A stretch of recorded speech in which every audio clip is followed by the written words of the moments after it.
Huwag mo nang isuot yan. Hindi nga sapat ang pera. Ano pa ang sapatos na isusuot mo? Magkano ba talaga kailangan? Kailan ba kayo magpapakasal? Walang pera, walang kwenta pa. Gusto mo pang mag-asawa. Tingnan mo naman sarili mo sa salamin. Karapat dapat ka ba? Hindi ba usapan natin 10,000? Pag malapit ng magpakasal, biglang dinagdagan mo ng 2,000. Malapit na magsimula ang handaan. Ikaw na nanay, huwag ka namang ganyan. Lalo na at stepmom ka lang. Tumigil ka na sa kababalik-balikan dito. Kung may pera ka, pwede kang sumama. Kung wala, umalis ka dito. Hindi mo ito pag-aasawa ng anak na babae. Ang ginagawa mo, parang binebenta mo lang siya. Kung kulang ang dowry, mas mabuti pa ang biyenan kaysa dog. Ikaw. Pero, kung talaga wala kang pera, ayos lang. Tanggapin mo na lang na mag-live-in dito, maging asawa sa bahay namin, bibigyan kita ng 200 dowry. Ano ba yan? Napaka-imposible. Xiao siya, bigyan mo ako ng sagot. Pera ba ang pipiliin mo o ako? Xiao Lu. Maghanap ka pa ng paraan. Ako. Ayaw ko nang ituloy ang kasal na to. Hindi ako naniniwala na wala pang mas mabuti akong makikita. Pakinggan niyo ako. Pag nagtagumpay ako balang araw, paluhod kayong hihingi ng tawad sa akin. Si Chen Xiao siya. Huwag mo na ring iisipin na papapasukin ka ulit dito sa bahay ng mga Zhang. Walang pera pero gusto mo pa ring mag-asawa? Bukas, ibalik mo sa akin ang 10,000 dowry. Kulang kahit 1 sentimo, gagawin kong hindi na mapakali ang bahay nyo. Mga tropa, ngayon nasa probinsya ako ng nobye ko. Ngayon, may bagong pa-challenge akong gagawin. Outdoor, open air, greenhouse ng gulay. Paligid, punong-puno ng sariwang pechay. At sariwang dalaga. Kasama yung sariwa at maganda na dalaga. Mag-reload ka pa ng 10,000.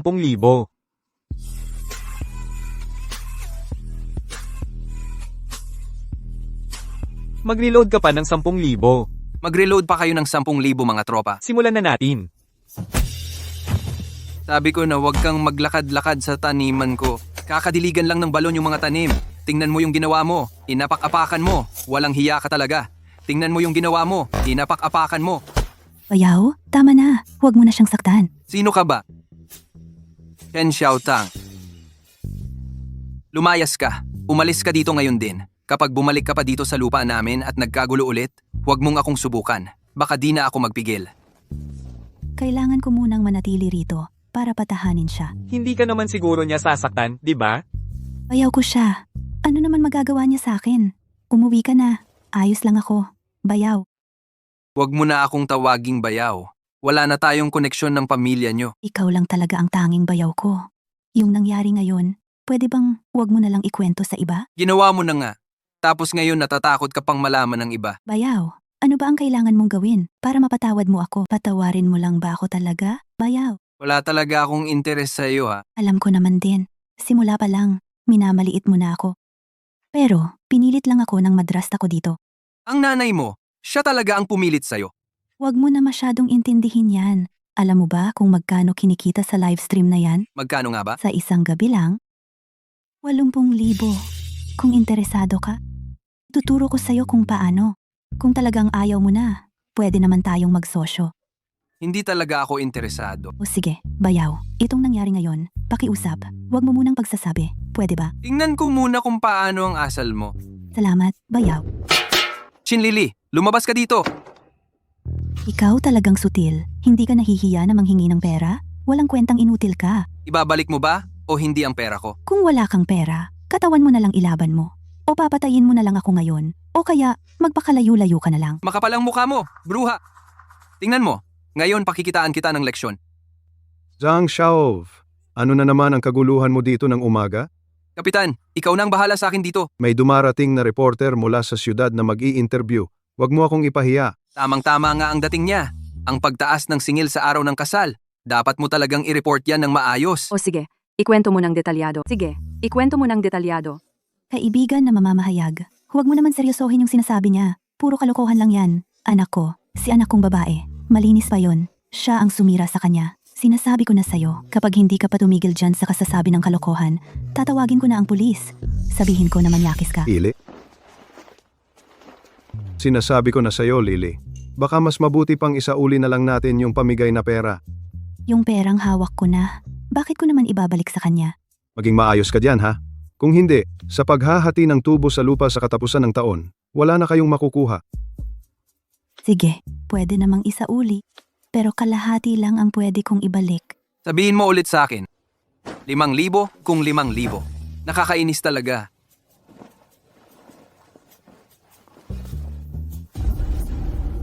Pasensya na, hindi nakalak ang pinto. Lee, tagapag-ulat. Gusto sana kitang makapanayam tungkol doon sa pamigay na pera. Sige, gawin mo na. Suotin mo muna damit mo. Babalik na lang ako mamaya.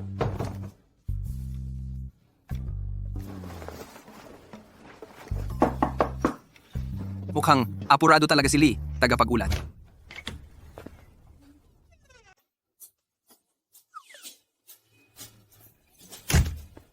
Kung may sasabihin ka, sabihin mo na lang diretso. Bayaw. Alam mo yan, nagla-livestream ako. May naisip akong magandang ideya. Magkalab tayo. Siguradong kikita tayo ng malaki. Sige, sabihin mo. Bayaw at hipag. Magandang content yan. Kung magla-livestream kayo ni Shoutang minsan, siguradong sisikat yan. Ano ang ilo-livestream natin? Alam mo na yan.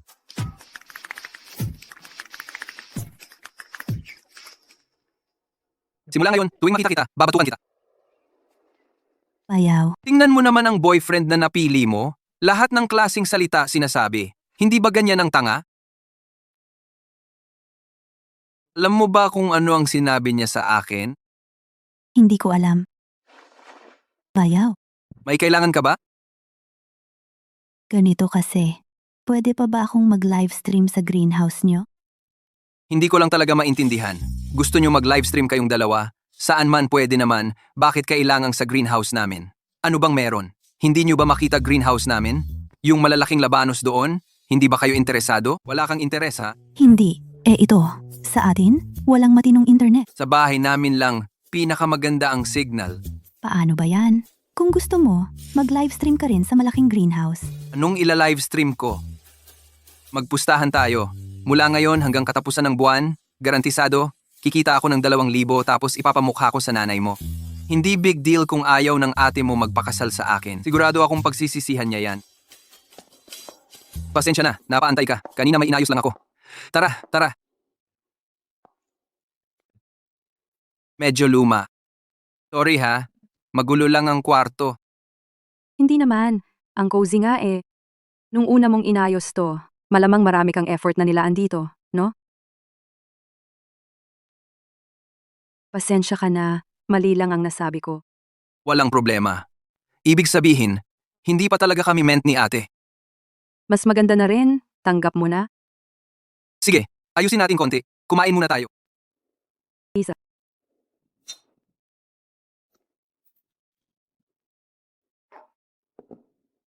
May hihilingin sana ako sa'yo. Tungkol doon sa dowry ko. Sana, wag mo na lang isa publiko. Bakit? Dami kasing chismis dito sa barangay. Ayokong masaktan si Xiaoxia. Hindi ko inakala na isa ka palang taong may malasakit at tapat. Sayang, hindi nabiyayaan si Xiaoxia. Kapag walang pera, talagang naaapi na lang. Sanay na rin. Reporter Lee, Wenying na lang ang tawag mo sa akin. Wen Shi, hindi Wen Ying. Kung itinuring mo akong kaibigan, pwede rin ba akong hilingin sa iyo ng isang bagay? Sige, sabihin mo. Ngayong gabi, pwede ba akong matulog dito? Dito? Isang kama lang meron dito. Itong kama lang. Gusto ko sanang matulog dito. Kwarto ng bagong kasal, dapat dito, natutulog ang bride. Pwede naman. Hindi na rin maaga. Doon muna ako sa greenhouse. Magpapalipas gabi. Salamat sa iyo. Basahin.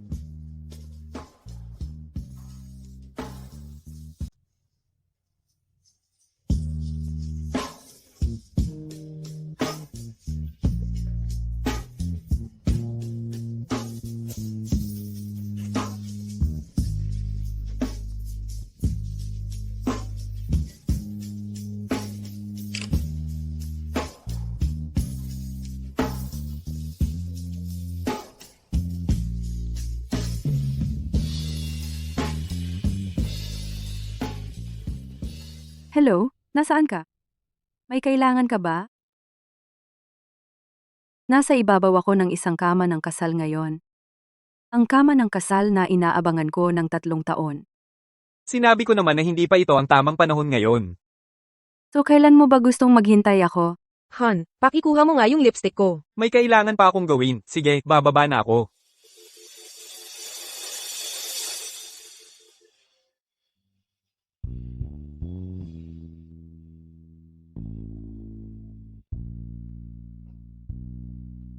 Anong nangyari, Wenying? Anong nangyari, Wen Ying? Xiao Lu, ang lamig-lamig ko. Pwede mo ba akong yakapin?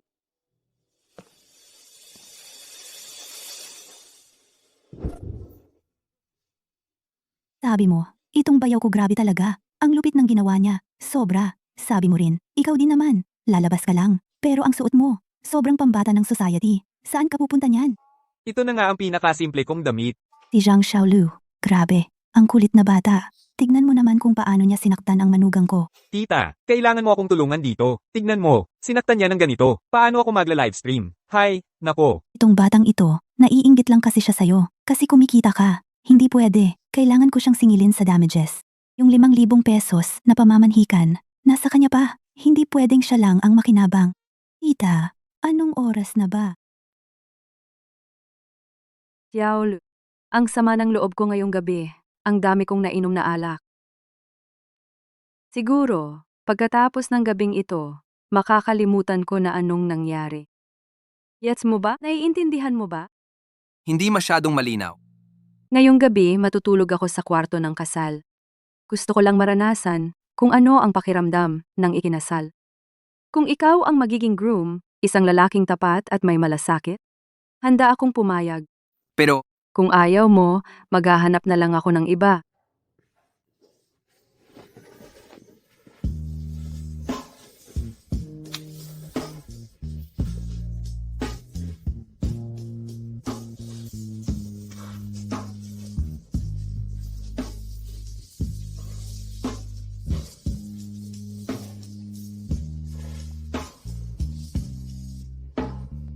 Pasensya na at naabala ko ang kwarto ng kasal ng asawa mo. ngayong gabi, ikaw ang misis ko, ikaw ang asawa ko. Zhang Xiaolf. Zhang Xiaolf, ikaw talagang lintik ka. Lumabas ka rito ngayon din. Bakit mo binugbog si Shenle namin?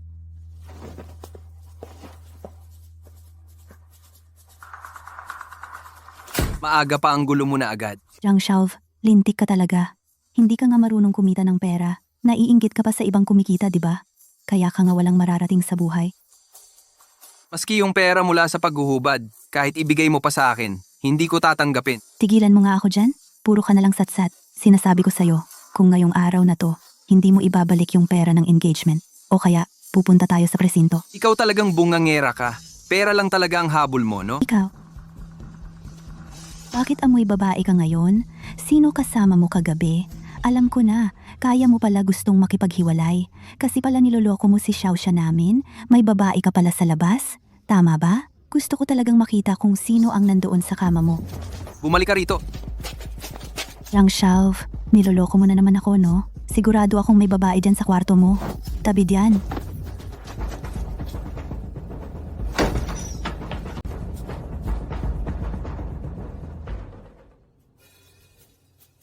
Ang liit-liit na bahay na to, sobrang sira na talaga. Ang hirap naman dito. Alam mo ba kung bakit may amoy babae ako? Bakit nga ba? Kasi dito sa kwarto ko, laging pinapabango ng pabango na gusto ni Xiaoxia. Tara na. Sandali lang. Aaminin ko na yung tungkol kay Shenle. Pero ikaw mismo, umuwi ka, tanungin mo siya, bakit ko siya sinaktan? Huwag mo ring ilagay sa akin ang sisi ha? Ano bang sinabi niya? Nasa cellphone ko lahat ng recordings nun. Ate, mauna na kaya tayo? Tara na.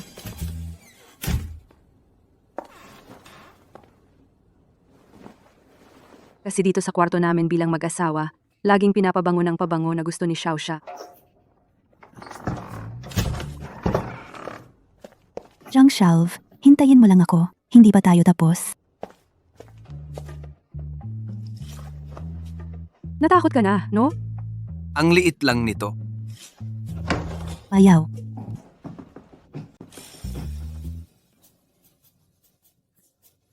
Mag-usap muna kayo.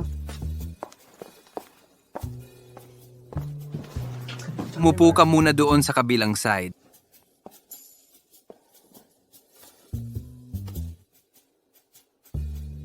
Tabla na ah. Walang maglalabas ng usapan na to. Ano bang tinitingnan mo? Niisip ko lang, yung reporter na si Lida, galing pa sa syudad at ang ganda pa. Paano niya nagustuhan ka? Baka naman, Wala bang lalaki sa syudad? Paano ka ba magsalita? Oo nga pala, may gusto akong itanong sa'yo. Ikaw at si Shenle, sa online live selling nyo, yung kama na ginagamit nyo, saan mo binili yun? Ang tinutukoy mo, yung simpleng kama? Binili sa syudad, mura lang naman. Balak mo bang bumili? Hindi naman. Balak mo bang makipag-live selling? Kay Lida Reporter? Naalala mo yung sinabi ko dati sa'yo, di ba? Isang buwan, pwede kang kumita ng 20,000 at papakita ko sa inyo. Dito sa Netcafe na ito, ang aking bayaw ang may-ari. Ngayon, ang grand opening. Sinubukan ko na ito. Dito ang pinakamalakas na signal. Lahat ng mga kababayan natin nandito na. Salamat po sa suporta ninyo. Ngayon, ako si Zhang Xiaolv, opisyal na nagbukas ang LV Netcafe. Pasok kayo, tingnan nyo. Lahat kayo, pasok at tingnan nyo. Mga kababayan, sa buong taon, nagtatrabaho tayo sa malayo. Hindi madali, minsan lang makauwi, hindi tayo pwedeng mapag-iwanan ng society. Tama ba? Sinubukan na ng internet celebrity dito sa tambayan namin. Pinakamalakas ang signal sa buong barangay. Ay grabe, mas lakas talaga ng signal dito kaysa sa bahay namin. May bayad ba? Siyempre, may kaunting bayad talaga. 3 package ang meron kami. Una, may card na pang-consume. Kung umabot ng 300 ang gastos, may libreng folding bed para sa Netcafe, may 20% discount sa gastos. Pangalawa, kung umabot ng 200 ang gastos, may libreng folding chair para mag-internet. 19% discount ang consumption. Pangatlo, kung single-use lang, bed fee, 50 bawat araw. Walang discount sa gastos. Yosi, buto, tubig lahat meron dito. Pwedeng cash o scan ng QR code. Grabe, baka naprapraning ka na sa pera, ha? Sobrang baliw ka na yata sa pera, ano? Kung nababahala kayo sa presyo, pwede kayong mag-internet sa bundok dun sa kabila. Hindi naman kalayuan yun, mga 80 kilometro lang. Sinasabi ko, Zhang Xiaolu, nakakahiya ka pa rin kumita ng ganitong pera. Wala ka na talagang hiya? Kung ayaw mong magbayad, pwede kang umalis. Oo, baliw na talaga ako sa pera. Kulang ako ng 2,000 para makapag-asawa. Kayo, kulang lang ng konting pang-internet. Mga tropa, nakikita nyo ba? Nasa internet cafe kami ngayon. Ngayong gabi, maraming nagbibigay ng gifts. Mas palalakihin ko pa ang saya para sa inyo.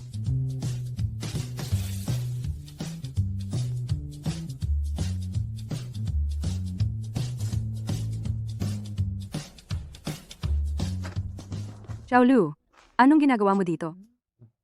Nagbukas ako ng internet cafe dito. Internet cafe? Sa baryo namin, dito sa malaking shed, pinakamatindi ang signal. Dito kayo mag-internet. 2 piso bawat oras, 50 piso, buong araw. Hindi halata. Ang talas mo rin pala pagdating sa negosyo. Siyempre naman. Maging girlfriend ko. Maraming magandang araw ang darating sa'yo. Kung gusto mo, pwede rin tayong sumubok dito sa shed. Ayoko. Ayoko dito. Bakit? Kasi dito, walang amoy ng pabango na gusto ni Xiaoxia. Lily, ako, si Zhang Xiaolv nitong 2 linggo. Hindi naman kakunti ang kinita niya. Huwag mo siyang banggitin sa akin. Hindi siya tao. Narinig ko na rin. Si Zhang Xiaolv, sobrang mahal niya si Xiaoxia sa inyo. Ngayon sa bahay nila, inispray pa rin niya yung pabangong gusto ni Xiaoxia, yung paborito na pabango ng Xiaoxia sa inyo. Naisip mo na ba na baka pwede silang magbalikan? Ano ang sinasabi mo? Ibig mong sabihin, hindi mo pa rin gusto siya, no? Si Zhang Xiaolv ngayon, may pera na. 5,000 ang bayad para makapasok sa sasakyan. Kaya niyang ibigay yun. Sa tingin ko, dahil sa pagmamahal niya kay Xiaoxia sa inyo, pagdating ng panahon, madali mong hingan siya ng pera.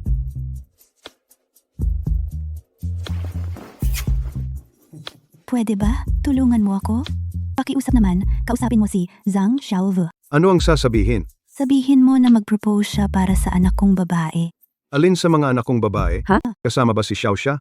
O kasama si Xiaotang? Ren Xiaotang. Hindi. Hindi mo ba alam? Kalat na ngayon yan sa baryo yung Xiaotang nyo. Araw-araw nakabuntot sa maliit na asno. Sabi ng lahat, yung maliit na asno na to, tunay na may ugali ng asno. Kakamatay lang ng ate. Ngayon naman, may ginagawa na sa kapatid na babae. Galing nga, Zhang Xiaolv, hayop ka.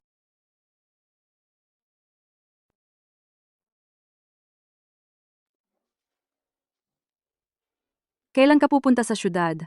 Pwede mo akong hanapin.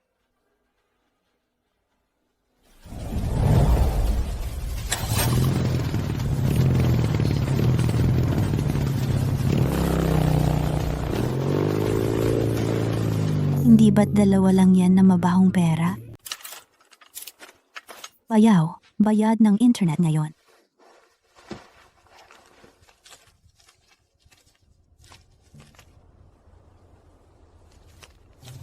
Sweldo na. Bayaw, ang galing mo talaga. Kahit live stream lang, ang dami mo pa rin kinikita. Ano naman yan? Pagkalipas ng ilang araw, balak kong magpunta sa syudad ng probinsya para maghanap ng mas magandang oportunidad.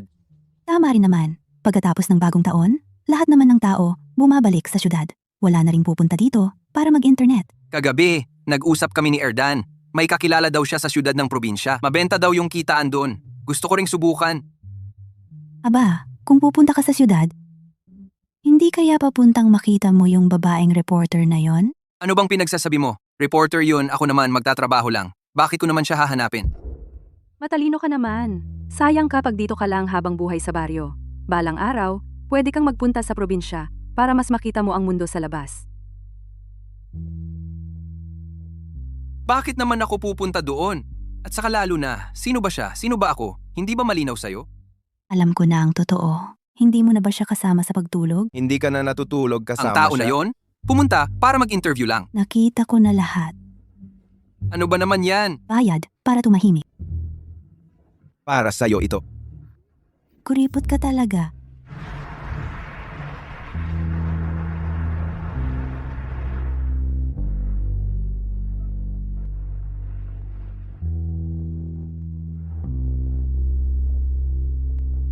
Huwag kang basta-basta tumatakbo. Hindi ito ang Chen Jiazhuang. Sobrang dami ng kotse dito. Paano kung mabangga ka? Anong gagawin natin? Oh, Erdan, Huwag mo akong tawagin Erdan dito. Dito, tawagin mo akong Chen Wei. Naintindihan mo ba? alam ko na Erdan. Ano bang trabaho ang ipapakilala mo sa akin? Sumama ka sa akin. Dapat disente ang trabaho. Totoo yan? Oo naman, dapat talaga. Tara na. Paano na yung delivery? Lumabas ka.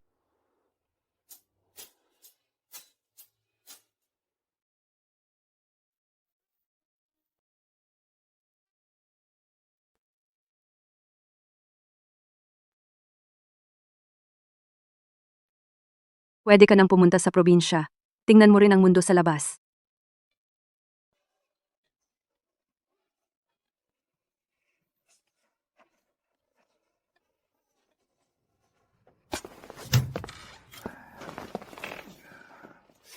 Erdan, parang nakita ko yung reporter kanina.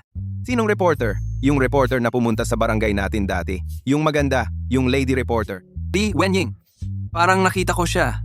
Lumabas siya sa gate ng subdivision natin. Baka masyado ka nang malulong sa babae. Sa tingin mo, reporter ako? Sa tingin ko, mukha kang ninja. Tanungin ko lang, Anong meron siyo? Ang pangit ng kulay mo ah. Medyo naging busy sa opisina kamakailan. Si Lao Chian sa amin, hindi pa nakakauwi ng ilang araw. Baka may ibang babae si Lao Chian sa labas. Balik tayo sa'yo. Kumusta naman kayo nung isa? Nagkita kami ngayong gabi, ayon sa usapan namin. Pumayag ka? May asawa na siya, di ba? Ano ba talaga ang iniisip mo? Huwag na natin siyang pag-usapan. Pupunta ako sa probinsya para mag-interview. May nakilala akong isang napaka-interesting na batang lalaki. Lalaki siya. Ang pangalan niya ay Zhang Xiaolu. Hello, magandang araw. si Zhang Xiaolu ito. Ako po yung nag-deliver ng pagkain. Lalabas na ako. Hello, Ate Ying. Si Zhang Xiaolu ito. Parang nakita kita kanina. Nakita mo ako? Saan? Sa harap lang mismo ng Yunhai Residences. Parang nakita talaga kita na nagda-drive palabas kanina. Yunhai Residences? Nandito ka na pala sa syudad. Ako ngayon ang security dito. Ako ba talaga yung nakita mo, Ate Ying? Malamang ako nga iyon. Dito na talaga ako nakatira sa Yunhai Residences. Kailan ka dumating? Kamailan lang. Itong mga nakalipas na araw. Ate Ying, may oras ka ba ngayong gabi? Gusto sana kitang anyayahan mag-dinner? Hindi pwede ngayon. Ibang araw na lang siguro. See ya. Sa tunog pa lang ng tawag na, to, si Zhang Xiaolu yata yan, hindi ba? Inaaya kang makipagkita. Tama na. Pupuntahan ko na siya. Mag-ingat ka ha. Yung asawa niya, hindi basta-basta yon.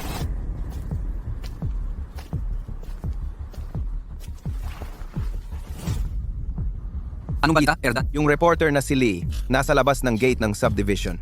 Binugbog siya ng kung sino. Ha? Bilisan mo at buksan mo ang pinto. Hindi ko talaga bubuksan. Kahit makainis ka pa diyan, hindi ko talaga bubuksan. Buksan mo ngayon na. Hindi ko bubuksan. Anong magagawa mo sa akin? Basagin mo ng todo. Gusto ko malaman ng kabit na yan kung anong kahihinatnan ng nambababae ng asawa ng iba. Tabi diyan. Lahat kayo. Layas. Sino ka ba? Tumabi ka nga dyan. Ngayon, kahit sino pa, walang makakapagsalba sa kabit na yan. Xiaolu, umalis ka na. Kasalanan ko ring lahat to. Sino man ang gustong pumasok ngayong araw, dumaan muna kayo sa katawan ko. Xiaolu, umalis ka na. Tangina, sugod ka na at sapakin mo siya. Nagbayad ako para panoorin ka, ha? Umalis ka dyan. Kung hindi, sabay kayong babanatan ngayon. Lumayas ka na. Sige, sige, sige. Aray ko, aray ko, aray. Aray, aray, aray, aray. Ah,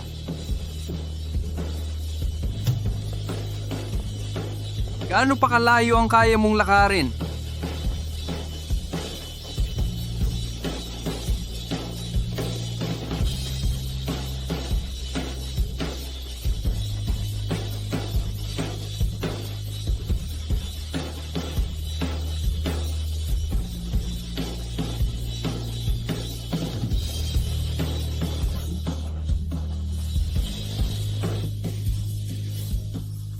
Walang kwenta. Di ba sabi mo kaya mo mag-isa? Di ba sabi mo babae lang daw? Wala ka naman talagang silbi.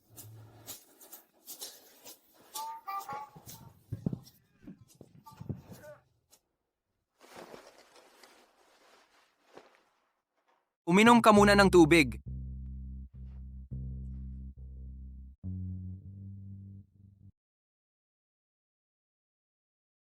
Ayusin ko lang sandali.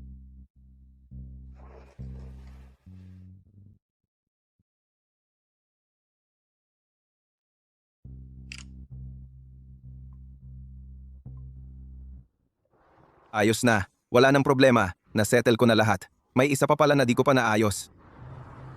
Sabi ni team leader, di mo na raw kailangan pumasok. Di mo na raw kailangang bumalik. Tungkol doon sa issue ng security na nanakit. Masyadong malaki ang naging epekto. Tinanggal ka na ng kumpanya. Ibig mong sabihin, pinatalsik ako? Wala yon. Puno ng tao rito sa syudad. Bukas, tatanungin kita kung may ibang trabaho.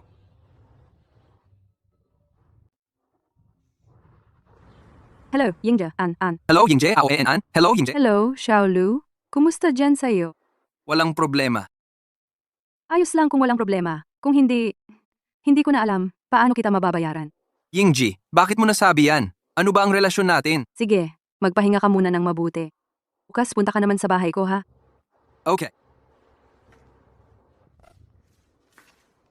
Xiaolu, narinig ko natanggal ka sa trabaho. Kasalanan ko talaga lahat. Yingje, hindi ko pinagsisihan. Basta nandito ako, walang makakapang-abuso sa'yo.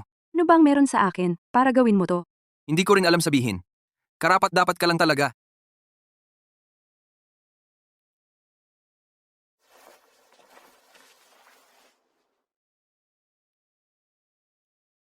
Medyo antok na ako. Gusto kong matulog sandali.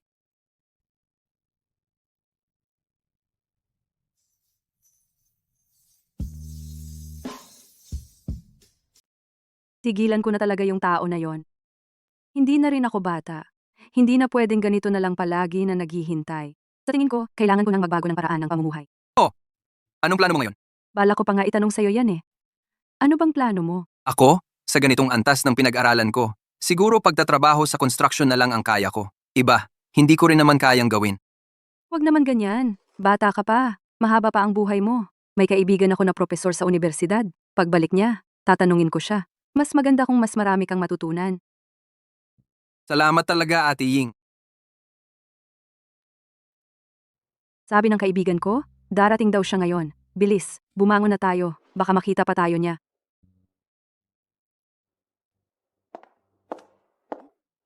Sisi, nandito ka na. Kanina may nakita akong isang binata. Si Zhang Xiaolu ba yon? Baka namali ka ng tingin. Anong amoy to? Parang... Magsabi ka ng totoo. Ano talagang ginawa niyo dalawa? Papayagan mo pa ba akong magligpit?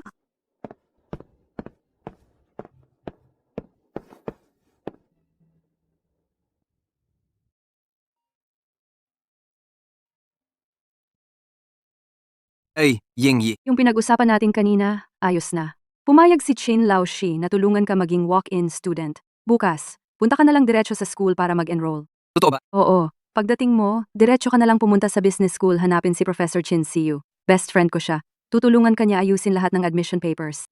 Ang saya naman!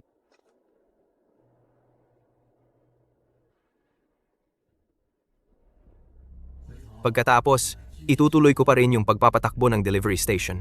Ipagpapasa Diyos ko na lang kay Chin Laoshi. Oo, alam ko. Chin Laoshi? May hindi ako maintindihan na tanong dito. Pakitulungan naman ako. Ay naku, nakakainis ka. Nasa school tayo, no?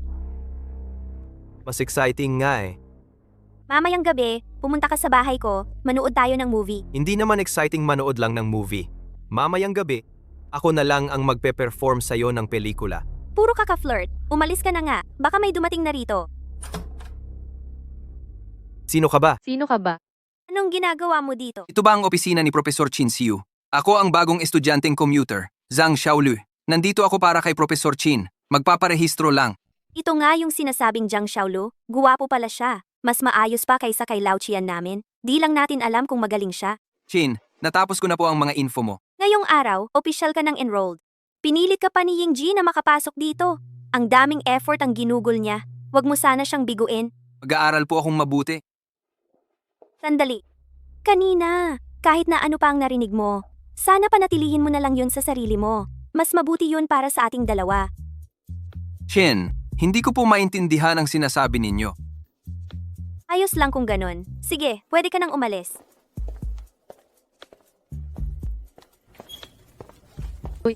Lumipat ka nga ng upuan. Diyan ako nakaupo.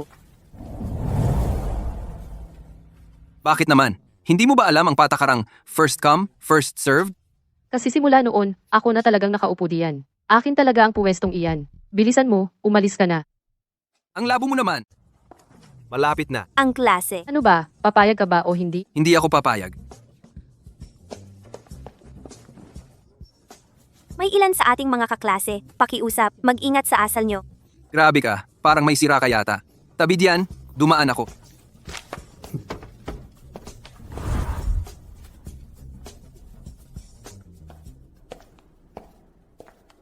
Noon sinabi mo sa akin, sigurado raw kikita ang negosyong to. Niloko mo lang pala akong mag-invest. Lahat ng kinita ko sa express delivery nitong mga taon, ipinuhunan ko na dito. Ngayon, sinasabi mo sa akin, lugi na yung pera. Alam mo namang ganyan talaga ang investment. Laging may risk yan. Tsaka, hindi lang naman ikaw ang nalugi. Ako rin. Lugi ako ng mahigit 10,000. Kanino ako lalapit ngayon? Geng Nigeria, may utang ako sa kasino na 8,000 piso. Sabi nila, kung hindi ko mababayaran ngayong buwan, babasagin nila mga braso ko. Wala akong pakialam diyan. Basta wala akong pera. Kung sino gusto mong lapitan, bahala ka. Kung wala ng ibang paraan, lumabas ka na lang at magbenta. Uso naman ngayon sa mga mayamang tiyahin, gusto nila yung kagaya mo, batang-bata. Sige na, kung wala ka ng ibang sasabihin, alis na ako. Geng Nigeria, talaga bang hindi mo na balak bayaran ng utang mo sa akin? Sabi ko naman sa'yo, wala akong pera. Bitawan mo ako.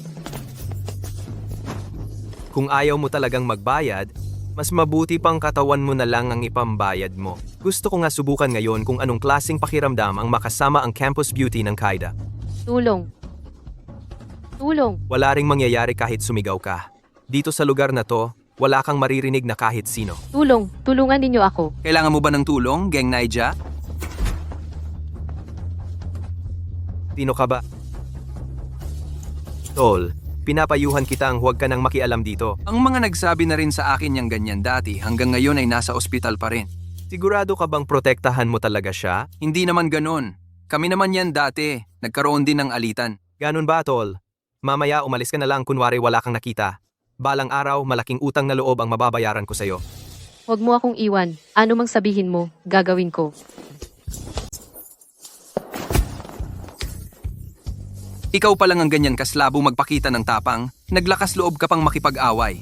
Lumayas ka. Ngayon na, hindi ba dapat pag-usapan na natin tungkol sa ating dalawa? Sige, gets ko na. Pumunta ka na lang sa bahay ko. Anong gagawin natin sa bahay mo? Baka gusto mo rin dito gawin. Pagkatapos nito, wala na tayong utang na loob sa isa't isa. Hindi, sandali lang. Ano ibig mong sabihin? Naiinis ka ba dahil marumi ako? Hindi, ang ibig kong sabihin ay... Sige, pwede na sa bahay mo. Tara na. Salamat sa iyo ngayon. Ngayong gabi ba, gusto ko bang paano, pwede kong gawin, kahit ano. Akala ko, hindi ka ganong tao. Sige na, isuot mo na yung damit mo. Sabi ko naman hindi ako ganong klaseng tao. Pero may isa rin akong hiling. Pero may isa akong kondisyon. Yung tungkol sa'yo at dun sa batang yun, hindi ko pakikialaman. Pero sa tingin ko, parang may kakayahan ka rin kumita ng pera. Kaya sa susunod na may pagkakataon, gusto ko ring sumali. Ganun lang. Sang-ayon ako. Sa hinaharap, sana maganda ang magiging partnership natin. Alis na ako, ha? Bakit may natirang bote ng gatas? May bata pa ba sa bahay nyo? Huwag mong hawakan yan. Pasensya na, ha? Ayos lang. Sa susunod na may oportunidad kumita, sasabihin ko sa'yo, umalis ka na. Umalis ka na ba, o hindi pa? Sige, kita tayo ulit.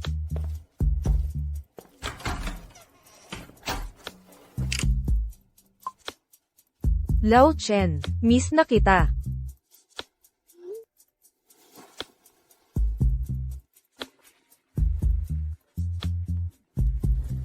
Hello? Sino to? Dito po sa Jiapang Road Police Station. Ikaw ba si Zhang Xiao? Ikaw ba si Zhang Xiaolv? Oo, ako nga. Bakit? Kilala mo si Chen Xiaotang, di ba? Nasa presinto namin siya ngayon. Magpunta ka agad dito, ha? Sabihin mo nga, anong iniisip mo? Nag-live ka pa ng malaswa.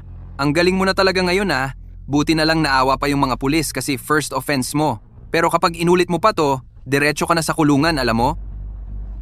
Tama na, huwag ka na magkunwari sa harap ko. Sige nga, sabihin mo, anong plano mo ngayon? Ako, hindi ko rin alam. Hindi ko rin alam kung saan pupunta. Gusto ko lang sanang maghanap ng lugar para umiyak sandali. Umiiyak ka pa talaga? Ano pang silbi ng iyak mo ngayon? Sa palagay ko, umuwi ka na lang kaagad. Ayoko pang umuwi. Nasa loob ba si Shenle? Kalma ka na lang, kalimutan mo na si Shenle. Siya ang pasimuno niyan. Kung hindi siya hatulan ng 10 o 8 taon, hindi siya makakalabas. Gets mo?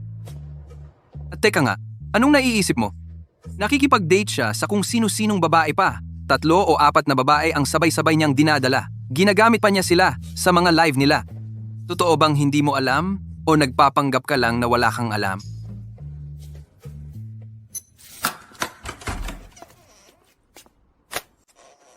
Sige, dito ka na lang muna ngayong gabi.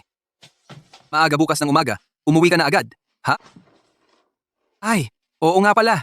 Ako ang nagbayad ng multa mo. Ito ang resibo, 10,000 piso. Isauli mo sa akin agad. Alis na ako. Kuya, huwag kang umalis. Anong ginagawa mo? Hindi ako bibitaw. Kapag binitawan kita, aalis ka lang eh.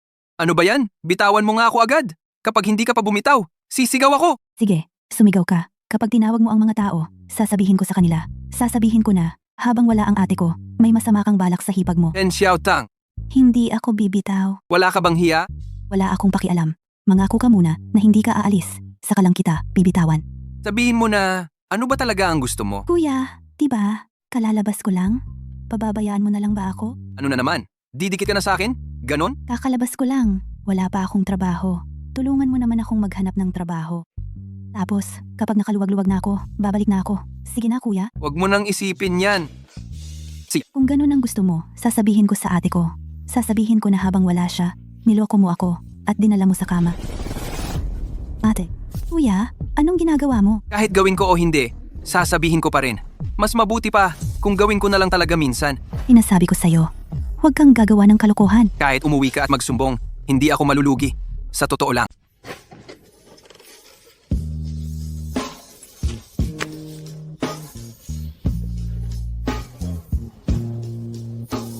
May klase pa ako mamayang hapon. Dito ka lang muna. Mag-behave ka. Sige nga, sabihin mo na kung bakit mo ako hinanap. Si Teacher Chin ba? Narinig ko dati kay Ate Ying na naghahanap ka raw ng yaya. Hindi ko alam kung nakakita ka na. Wala pa eh. May ilang nag-apply kaso parang hindi sila bagay. Bakit? May irerekomenda ka ba? Ayun kasi, ang hipagsako, naghahanap din siya ng trabaho ngayon. Siya kasi, matalino, magalang, mahinhin at responsable. Marunong din siyang magluto. Siguradong aalagaan ka niya ng maayos. Ayun lang naman talaga. Nasaan siya ngayon? Nasa city lang siya. Wala pa talagang trabaho. Sige, sabihin mo sa kanya. Pumunta siya dito bukas at hanapin ako. Ayos! Salamat talaga, Teacher Chin. Sobrang laking tulong nito sa akin. Ikaw, balak mo ba? Paano mo ako susuklian? Ano bang gusto mong gawing sukli ko?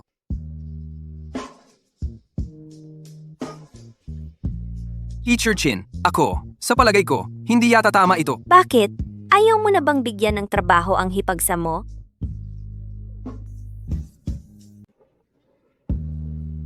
Chin Laoshi, may meeting na. Sige, alam ko na. Pupunta na ako agad. Mauna ka na. Chin Laoshi, paalam. Yung tungkol sa hipag ko, pakitulungan na lang, ha? Sige, nandito yung siopaw na dinala ko sa'yo. Kumain ka na. Ang loko mo. Gusto mo ba akong magutom? Ako nga, nakahanap ako ng trabaho bilang yaya para sa'yo. Bukas, sasama ka sa akin para makilala sila. Ayoko nga. Ano bang plano mo? Magla-livestream. Sinasabi ko sa'yo, mayaman sila. Kung gagalingan mo lang, kikita ka ng malaki, hindi magiging problema ang pera. Totoo ba yan? Siyempre, totoo. Sige, matulog ka na ng maaga. Alis ka pa ba ngayong gabi? Hindi ako aalis. Saan ako titira? Dito na lang. Tumira ka na dito sa akin. Wala namang makakaalam. Ang Diyos lang ang nakakaalam. Narinig ko kay Siyu, ikaw daw ang nagpakilala sa hipag mo para magtrabaho sa kanila bilang yaya. Oo nga, kahapon nga binigyan ko na naman siya ng trabaho, tapos hinanapan pa ng hotel. Nakakapagod sobra. Naghanap ka pa ng hotel? Magkasama kayo natulog kagabi? Paano naman mangyayari yun? Siya pa rin ang dati kong hipag. Hindi ko kayang gawin ang mga kababuyan na ganyan. Sayang naman kung ganon. Ikaw na nga ang gumastos ng pera at panahon? Dapat lang bumawi ka man lang ng konti sa kanya? Ano ba tingin mo sa akin? Kung may ginawa talaga ako, aaminin ko naman. Yung wala naman, hinding-hindi ko aaminin. Oh, bakit nagalit ka na? Nagbibiro lang naman ako. Gusto ko lang sabihin, kung may nangyari nga, sabihin mo lang sa akin. Hindi naman ako magagalit. Wala naman eh.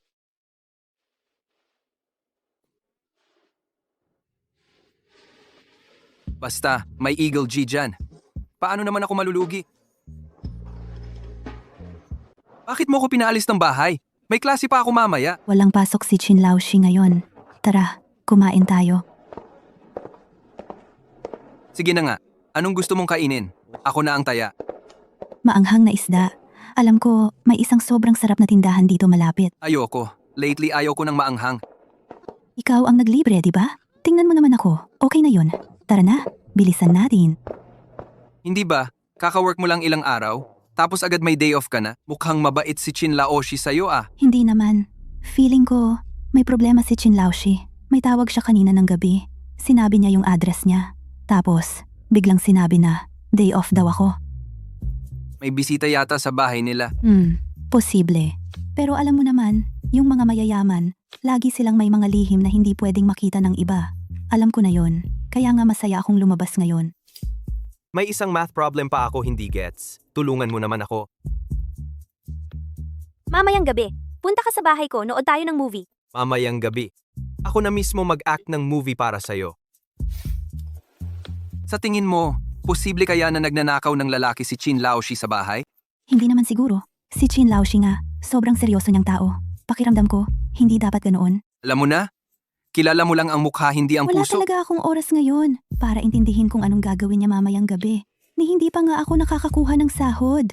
Ngayong gabi, ni hindi ko pa nga alam kung saan ako matutulog. Kuya ng boyfriend ko? Pakibook mo pa ako ng isa pang hotel. Uulitin ko pa ulit sa'yo. Huwag mo akong tawaging kuya ng boyfriend mo. Tatawagin talaga kita. Kasi tumawag sa akin ate ko kahapon. Sabi niya hindi na daw niya kaya sa bahay. At malapit na raw siyang pumunta dito sa lungsod. Anong sabi mo? Dahil din naman sa'yo yan. Niwala na siyang kadate man lang ngayon. Baka matagal, bago siya makapag-asawa. Kasalanan ko ba? Dahil lang sa sinabi ng stepmom mo, wala na talaga kaming pag-asa dati pa.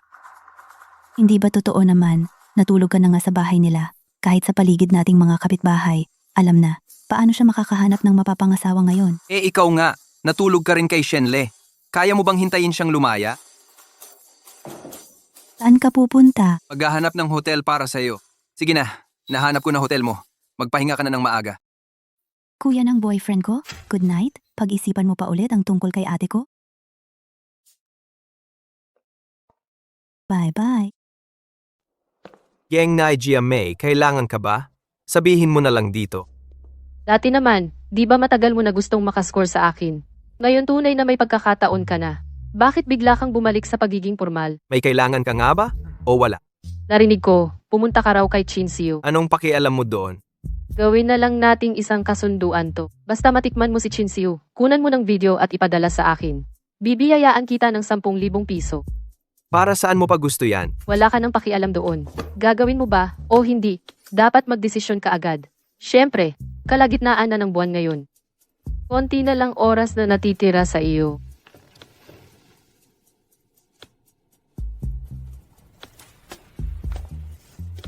Yung guro nyo na si Chin, may biglaang lakad. Ang klase sa economics ngayon, self-study na lang. Kayo na bahala. Uy, Chen Xiaotang! Tatanungin ko, bakasyon ka na naman ba? Oo nga kuya, paano mo nalaman? May oras ka ba? Ngayon ako naman ang taya. Libre kitang kumain. May bigla akong dapat asikasuhin. Bye na muna.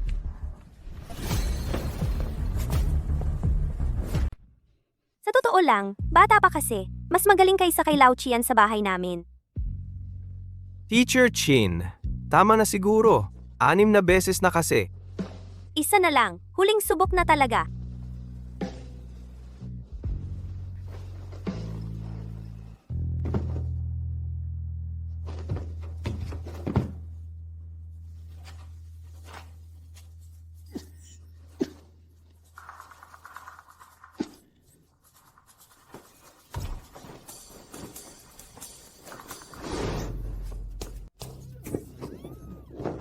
Sino ka ba ha?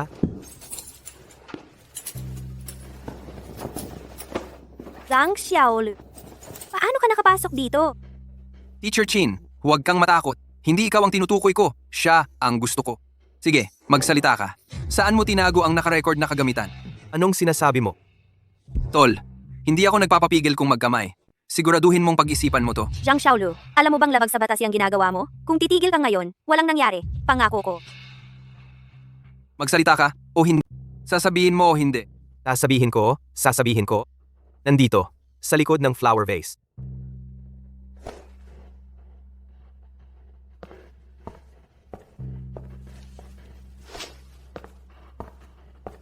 Nakita mo ba? Ano ito? Anong balak mong gawin dyan? Chin Laoshi, balak kong mag-iwan ng alaala. Tingnan mo lang. Tingnan mo lang. Gusto mo ba bigyan kita ng clue pa? Clue na ano? Hindi ko talaga alam ang sinasabi mo. Ngayon, ako ang magdedesisyon para kay Chin Laoshi. Kung lilinawin mo ang tungkol sa iyo at kay Geng Naijia, palalayain kita. Sasabihin mo o hindi? Sasabihin mo ba o hindi, ha? Tama na siguro. Sa tingin ko, sasabihin na niya.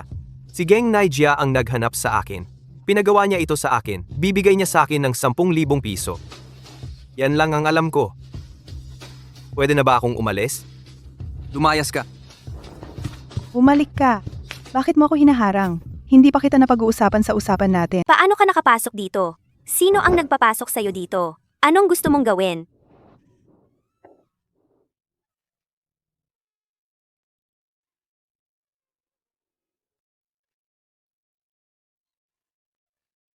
Chin Laoshi. Ikaw at si Geng Naijia, ano ba talagang naging problema ninyo? Bakit ganyan siya sa'yo? Wala naman akong maalala tungkol sa kanya. Ang alam ko lang, estudyante siya sa pamantasan ng finance. Nakailang klase lang siya sa akin. Ang weird lang talaga. Pero, kahit dati wala kaming problema. Ngayon, hindi ko na siya malilimutan. Wala pang tao na naglakas loob na ganitong kalkulahin ako.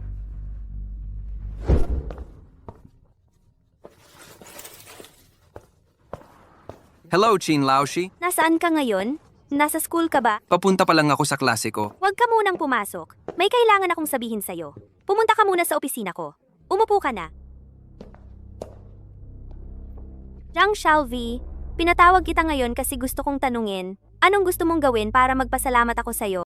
Chin Laoshi, sa totoo lang, ang tungkol kay Zhao Hunyang, nalaman ko lang din ng hindi inaasahan. Tsaka bilang guro ko, ang dami mo nang itinuro sa akin sa klase. Dahil lang sa bagay na yan, Hindi ko pwedeng basta panoorin kang mapagplanuhan ng iba. Tungkol naman sa pasasalamat, kung sa klase mo, mas marami ka pang maituro sa akin. Bayad na yon. Zhang Xiaolu. Lahat ng sinabi mo, galing sa puso mo? Siyempre, galing talaga sa puso ko. Kami sa probinsya, hindi nagsisinungaling. Mukhang matapat kang bata. May dalawang pagpipilian ako para sa'yo. Una, pwede mong gawing permanenteng estudyante ang status mo ngayon at makapasok sa anti-group bilang junior manager ng isang maliit na departamento. Anti-group? Malakas ba talaga yan? Ang pinuno ng anti-group, si Qian Hongliang, may yaman na daan-daan milyon, isa sa 10 pinakamayamang tao sa lungsod. At siya ang asawa ko. Chin Laoshi, totoo ba yung sinabi mo? Kung ganun, pipiliin ko ang anti-group. Zhao Junyang, pumunta ka muna sa opisina ko. Teacher Chin, may kailangan po ba kayo sa akin? Pinatawag kita para lang sabihan ka. Tumigil ka na sa trabaho mo sa delivery hub. Bakit po, Teacher Chin? Ang kapal mo ring magtanong kung bakit? Teacher Chin, yung nangyari noon, nadala lang po talaga ako. Hindi ko po sinadya talaga yon. Parang nasiraan lang ako ng ulo bigla noon. Tumahimik ka. Makinig ka. Alam ko kung magkano ang utang ng delivery hub. Ako ang nag-assign sa'yo dyan, kaya pwede ko ring pasarain yan ngayon. Ipapasara po? Hindi pwede, Chin Siu. Zhao Junyang, sino ka ba para magsalita ng ganyan? Naglakas loob kang utusan ako? Chin Siu, makinig ka. Yung camera noong isang araw, may internet connection yon. Diretso sa telepono ko, ang video. Kapag sinubukan mong palugiin ang delivery hub, ipapaskil ko agad yan online. Zhao Junyang, ayaw mo na talagang graduate, ano? Bahala na, matira ang matibay. Kung matapang ka talaga, Zhang Xiao, Anong balak mo? gawin mo ang telepono niya para sa akin. Papakalat ko lang ito sa internet. Zhao Junyang, huwag mong isipin ng ganyan. Pero ang nararamdaman ko para sa inyo, totoo talaga yun. Kung makakapag-divorce ka, pakakasalan kita. Kung hindi mo magawang mag-divorce, edi magiging lover mo na lang ako. Pwede mo akong tawagin kahit kailan. Umalis ka na agad. Kapag nagbitiw ka ng kahit isang salita, ipapapatay kita ni Zhang Xiao gamit ang kutsilyo. Hindi ko sasabihin. Aalis na ako. Umalis ka na agad! Umalis ka na agad! Bukod pa sa kanya at kay Geng Naija, wala sa kanila ang makakaligtas. Hintayin niyo lang ako. Uy, Erdan, O paano? College student. Kumusta naman ang mga aral mo lately?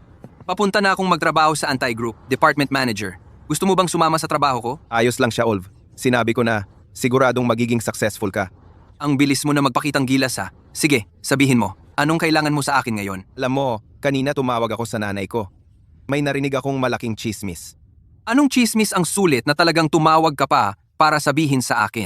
Siyempre, may kinalaman yan sa'yo. Yung stepmom ni Chen Xiaoxia, si Chin Lily, nahuli sa labas na may ibang lalaki. At ang lalaki pa ay si kapitan ng barangay. Nahuli pa sila ng asawa ng kapitan nang walang saplot. Tapos, pinalaya sila. Kumalat yung balita. Kaya buong pamilya ni Chen Xiaoxia, wala nang mukhang maiharap dito. Dapat lang kasi, noong ikinasal siya, pinahiya ka pa niya. Ayan, karma lang. Sabi ko na nga ba si Chen Xiaoxia? Bakit kaya biglang gusto pumunta sa Maynila? Alam mo na pala? Hindi ka naman siguro nagbabalak na balikan siya, di ba? May gagawin pa ako, sige na ha? Natapos mo na ba? May gusto sana akong sabihin sa'yo. Oh, sabihin mo na. Si Chen Xiaoxia pupunta ng Maynila. Baka hanapin ka niya. Siguro hindi naman. Nandoon kasi ang kapatid niya sa Maynila. Tsaka, ano pang dahilan para hanapin ako? Wala na naman kaming koneksyon. Sige, pinagkakatiwalaan kita. Pag andito na siya, anong balak mo? Pwede ba kitang tanungin? Sige, itanong mo. Ano bang ibig sabihin ng ganito natin ngayon? Alam ko, parang ako lang ang umaasa. Ikaw, sikat na journalist. Ako naman, simpleng probinsyanong walang-wala. Wala naman akong may pagmamalaki ngayon. Kaya, anong gusto mong itanong? Sa tingin mo ba magpapakasal tayo balang araw? Ang kulit mong bata. Hindi naman ganoon kadali ang magpakasal eh. Ikaw, pwede kang magtanong ng kahit anong gusto mo. Susubukan kong gawin lahat ng makakaya ko para matupad ang gusto mo. Ang kulang lang natin ngayon ay yung papel na pula. Bukod doon, parang mag-asawa na rin tayo, di ba? Hindi pareho. O baka naman, ayaw mo talaga magpakasal sa akin. Pag-usapan na lang natin yan sa ibang panahon. Huwag kang mag-alala. Pag may pagkakataon, sasabihin ko sa'yo. Wala rin namang kwenta magtanong eh. Sige na, magtrabaho ka na lang.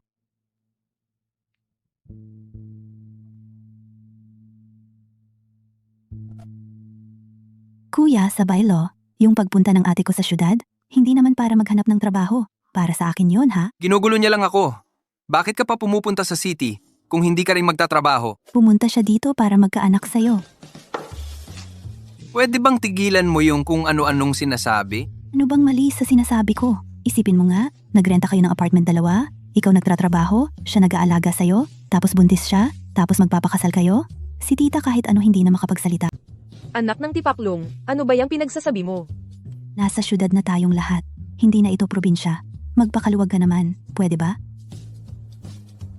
Punta muna ako sa banyo.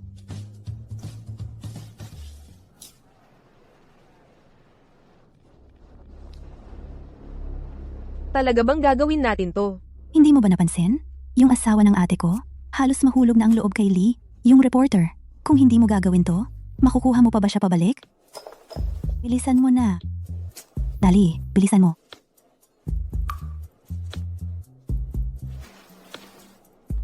Kuya, 3 bote ng alak dito. Chen Xiaotang, bakit ang dami mong iniinom na alak? Uuwi kang lasing? Makikita ka pa ni Teacher Chin. Pangit ang dating mo. Hindi, bayaw. Parang minamaliit mo naman ako. Ngayong gabi, pababagsakin talaga kita sa inuman. Sa dami mo pang iniinom, hindi ko nga magawang abusuhin ka. Grabe ka talaga.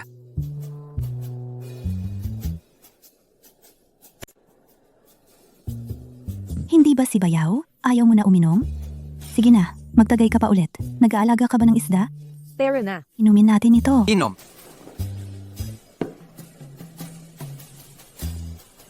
Bayaw, isa pang tagay naman diyan.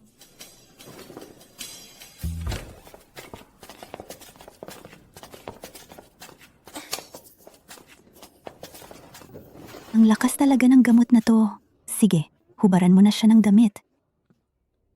Bakit kailangang habaran ng damit? Oo nga, bakit kailangang hubaran? Siyempre, kukuhaan kayo ng picture na magkasama sa kama. Paano mo hahanapin si Lee na reporter? Isipin mo, kailangan kong sirain sila. Kapag wala na sila, doon lang kayo pwede magsama. Tabi ka dyan. Kaya ko na mag-isa.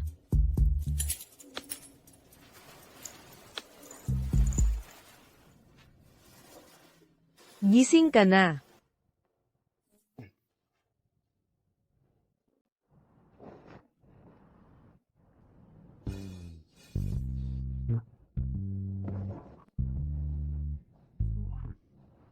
Wala ka namang ginawa kagabi, di ba?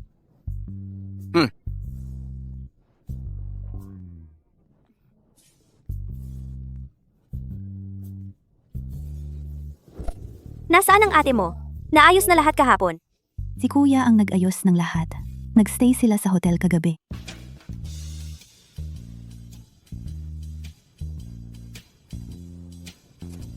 Saan ka ba nagpunta kagabi? Di ka nag-reply. Naka-off pa cellphone mo.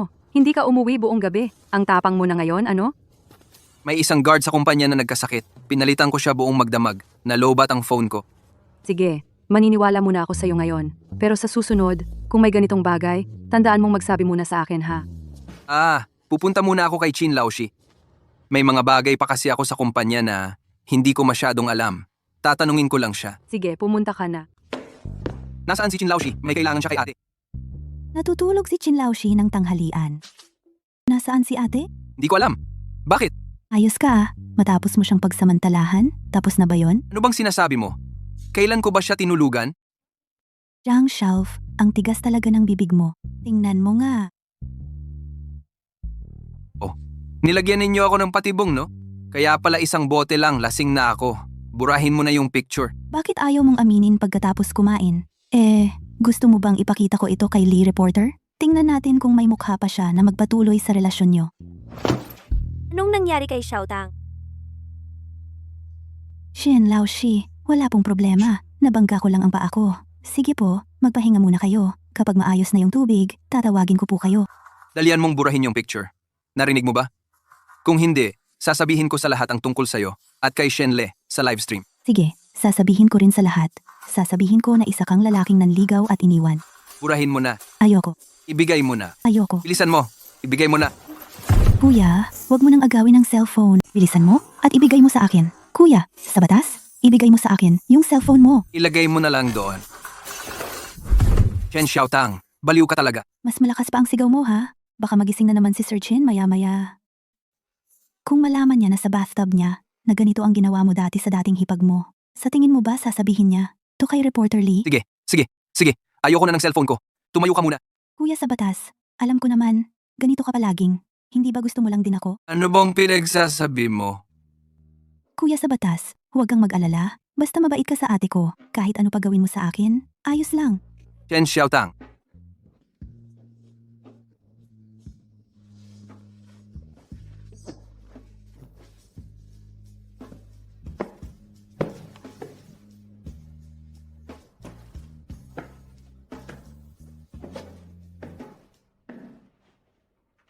Ganyan ba talaga ang ginagawa mo sa ate mo? Ginagawa ko to para sa ate ko. Basta gusto mo, kailan mo man gustuhin, pwede mo ako hanapin. Nasabi ka na ba talaga sa lalaki? Huwag kang mag-alala, hindi ko sasabihin kahit kanino. Pati sa ate ko, hindi ko sasabihin. Zhang Xiaolv, Xin Laoshi, bakit nandito ka? nabarado yung lababo sa washing area. Pinapunta ako ni Xiaotang para ayusin. Sa tingin ko hindi lang lababo ang aayusin mo ah. Ayos na ang lababo. Mauna na ako ha.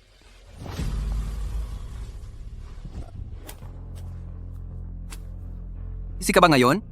Pwede na rin. Kakatapos ko lang kausapin si Chin Siyu sa phone. Ano sinabi niya? Wala naman. Hindi nga siya masyadong nagsalita. Pinuri ka lang daw na bago ka pa lang sa kumpanya. Ang bilis mo raw makabisado ng trabaho. Hindi siya madalas magpuri ng tao. Mag-ingat ka. Baka may plano siya sa'yo. Yun lang? Ano pa bang gusto mong marinig? Wala naman. Huwag na muna pag-usapan si Chin Siu. May medyo mahirap akong problema ngayon sa kamay.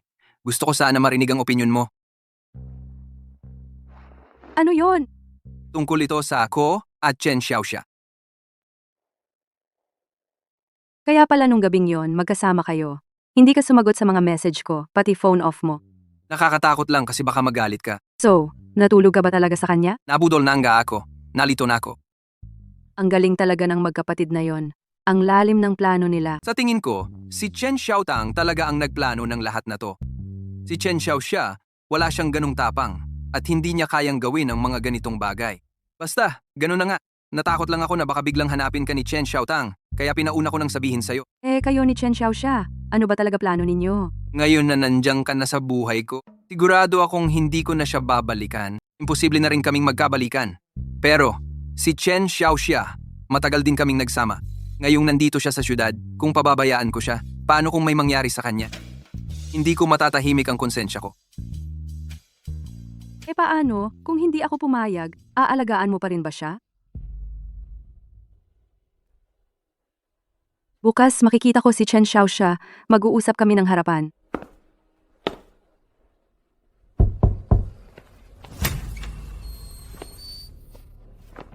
Sino ka? Sino ka ba? Ako, si Li Wenying. Kasama ko ngayon si Zhang Xiaolv. Narinig kong nandito ka raw. Kaya dinaanan kita para kumustahin. Huwag kang tumayo, maupo ka na. May kailangan ka ba? Wala namang importante. Sinabi na ni Zhang Xiaolu sa akin lahat. Tungkol sa araw na nilagyan niyo siya ng gamot para siranin siya. Pero alam mo ba, yung pamilyang pinagsisilbihan ng kapatid mo bilang kasambahay, kaibigan ko yon. Kung sasabihin ko sa kanya ang nangyari, agad na matatanggal sa trabaho ang kapatid mo. Ito. Hindi kasalanan ng kapatid ko. Ako ang may ideya niyan. Sige na, hindi mo na kailangan depensahan siya. Ang kailangan mo lang gawin ay pangakuan ako na hindi ka na makikipag-ugnayan kay Zhang Xiaolu. Pwede kitang tulungan maghanap ng matinong at stable na trabaho sa syudad. Hindi ko kailangan ng tulong mo. At hindi ko rin tatanggapin ang offer mo. Sariling problema ko ito. Hindi na kita iistorbohin pa. Gusto mo bang makipagkompetensya sa akin? Sige, tingnan na lang natin kung sino ang pipiliin niya sa huli.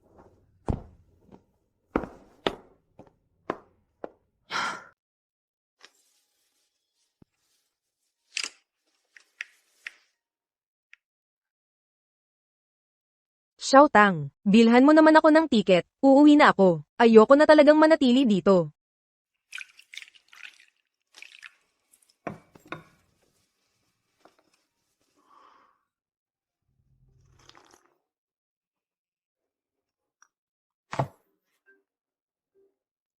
Uy, anong nangyari? Jiang Shelf, wala ka na ba talagang konsensya? Ate ko, malinis siya. Sumama siya sa'yo ng matagal na panahon. Ngayon, kaya mo pang hayaang ibang babae pumunta dito para apihin siya? Ano yung pinagsasabi mo? Nagkukunwari ka pa talaga. Umiiyak si ate dahil sa reporter na yan. Parang ayaw na niyang mabuhay. Pumunta ka agad kay ate ngayon din. Kapag may masama talagang nangyari sa kanya, wala kayong makakaligtas dito. Jiang Xiao. Mr. Jiang, ang daming tao na yung nagkukumpulan sa labas. Sinasabing may utang daw ang kumpanya natin, hindi pa nababayaran. Kailan pa ba tayo nagkaroon ng ganun kalaking utang? Tigilan mo na, wag mo munang madaliin. Mamaya bibisitahin ko ate mo. Jiang Xiaovi, tito ka nga. Nag-aaway si Teacher Chin at ang asawa niya. Anong nangyari? Si Lao Qian inilipat na lahat ng pera. Ngayon, walang laman na ang kumpanya. Hindi na maibigay ang sahod. May utang pa na hindi mabayaran. Inilipat ang pondo? Oo. Ngayon, hindi maganda ang lagay ng negosyo ng kumpanya. Gusto niyang mabilis na maibenta ito. Saan niya dinala ang pera? Hindi alam. Sino ang legal na may-ari ng kumpanya?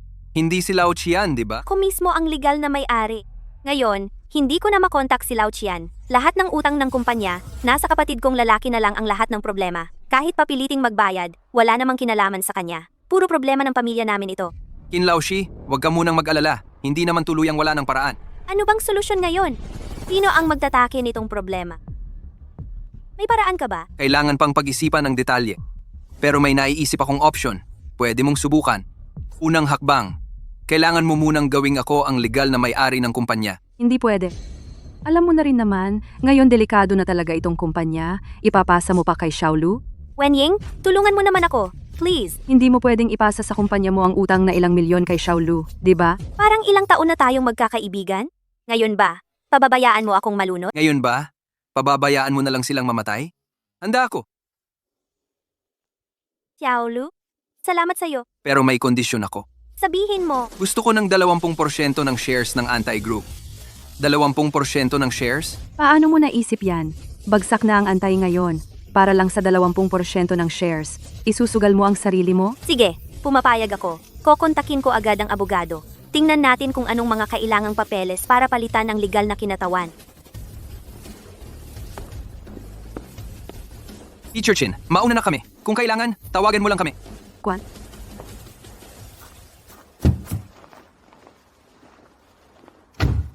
Jiang Xiaolu, ayaw mo na talaga sa akin, ano? Huwag ka munang magalit.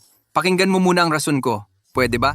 Kung anong gusto mong sabihin, sabihin mo na. Gusto ko nga na tayo pa rin. Kaya nga pumayag ako sa kagustuhan niya. Kalokohan. Mukhang nahulog ka na kay Chin Siu. Kahit ano, gagawin mo para sa kanya. Ganun mo na ba talaga ako iniisip? 2 beses lang naman tayong nagkausap. May kanya-kanya tayong gusto. Anong klaseng transaksyon ba yan? Ang pagpapalit ng legal na kinatawan, preparasyon na yon para magdeklara ng bankruptcy ang kumpanya. Ngayon, para ka nang tumatalon sa apoy. Pag nagkaproblema ang kumpanya, milyon-milyon ang utang na kailangang bayaran. Kahit ibenta mo pa ang buong baryo, hindi mo pa rin kakayaning bayaran lahat. Alam ko naman, may idea na ako kung hanggang saan ito. Tsaka si Chin Siu, ang dami niyang diskarte. Noong nag-aaral pa tayo dati, para lang makapag-stay sa school, nakipag-sex pa siya sa principal. Tapos para makapag-asawa ng mayaman, gusto mong makinabang sa kanya? Mag-ingat ka, baka ikaw mismo ang mapasama. Relax ka lang. Mag-iingat naman ako sa kanya. Mas gusto ko pa rin yung dating taga-bundok, yung totoong walang mali siya at inosenteng lalaki. Ang bilis mo talagang magbago ngayon? Hindi na nga kita maintindihan. Ginagawa ko lang naman to para sa future natin. Ngayon, bagsak ang antay. Pero tiwala akong kaya kong buhayin muli yun. Pag naging maayos na ulit ang kumpanya, ako na ulit ang legal na may-ari. Tsaka, may 20% ng shares. Pagdating ng panahon, pwede na tayong magpakasal. Kasal! Puro na lang kasal ang sinasabi mo. Sinabi ko na nga sa'yo, ayoko pang magpakasal ng maaga. Ayaw mo bang magpakasal ng maaga? O ayaw mo talagang magpakasal sa akin?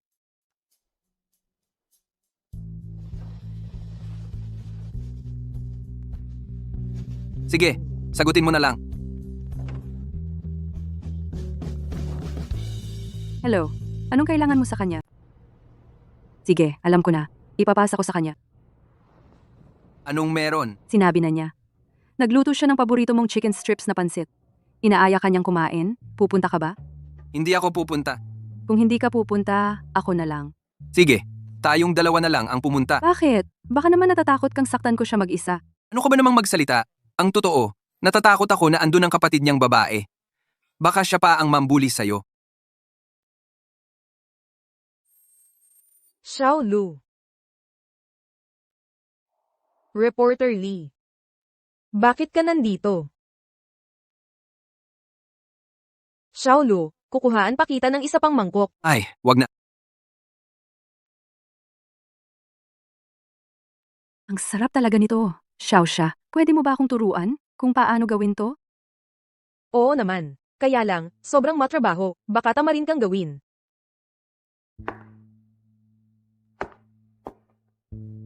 No naman, gusto niya kasi. Kahit gaano kaabala, gagawin ko. Sige. Ituturo ko talaga sa'yo.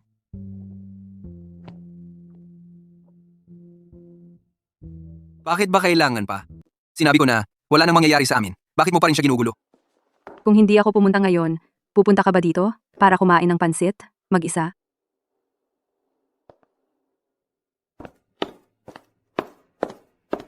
Ate Ying, Xiao Lu. Napagdesisyonan ko na. Tama ang sinabi ng kapatid kong babae. ano raw ang sinabi niya? Ikasal na lang tayo dito sa probinsya. Ipakakain ko na rin ang bata dito. Ayokong tumanggap ng pamamanhikan mula sa'yo. Pagkalipas ng ilang taon at lumaki na ang bata, saka tayo bumalik. Kahit hindi ako tanggap ng madrasta ko, matututunan din niyang tanggapin ako. Hindi sa pamamanhikan ang issue. Ang totoo kasi, Xiao Lu. Pero mahal kita.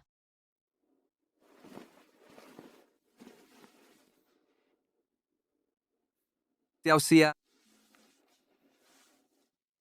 Tapos na tayo. Si Li Wenying na ang gusto ko ngayon.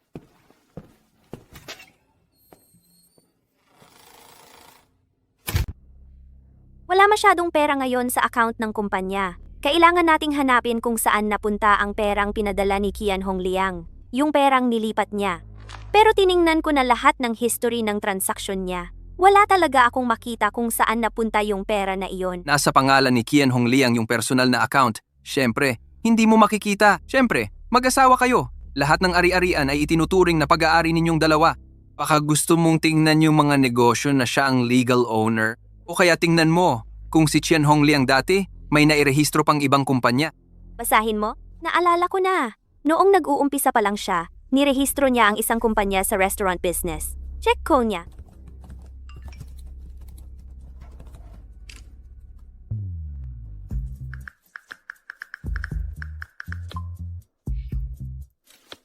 Totoo nga, nilipat niya yung pera sa restaurant company na iyon. Pero hindi naman ako kabilang sa management.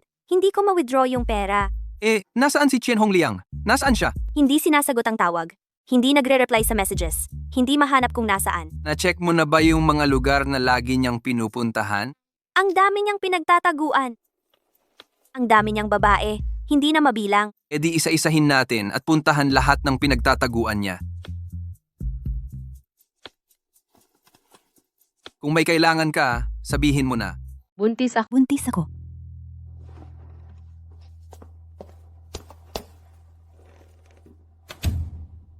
Anong pake ko kung buntis ka? Bakit hindi ko dapat pakialaman? Nakalimutan mo na ba? Noong huli sa banyo ni Chin Laoshi. Akin yon. Hindi naman ako uminom ng gamot pagkatapos. Pwede bang sabihin na iyon na lang din? Anong ibig mong sabihin na akin? Ilang lalaki na ba ang nakasama mo? Ikaw naman. Hindi mo ba alam yan sa sarili mo? Sa'yo lang naman ako nitong lately. Sumama ka sa akin sa ospital Bakit kailangan sa ospital? para magpalaglag. Kung totoo ngang buntis ka, Dahan-dahan lang. Buntis ako ngayon sa anak mo tumigil ka nga dyan. Tara, tara, tara. Magparehistro na tayo. Sigurado ka bang ayaw mo talaga tong bata? Ayoko. Kung ilalabas ko siya, ako na lang magpapalaki. Tigilan mo ang kalokohan mo. Halos maging hipag na kita. Pwede ba akong magkaanak sa'yo? Baby, hindi ikaw ang ayaw ni mama. Tatay mo lang ang sobra ka-harsh. Bigyan mo ako ng pera. Anong pera? Anong pera? Pera para sa abortion. Eto. Bilisan mo at pumunta ka na.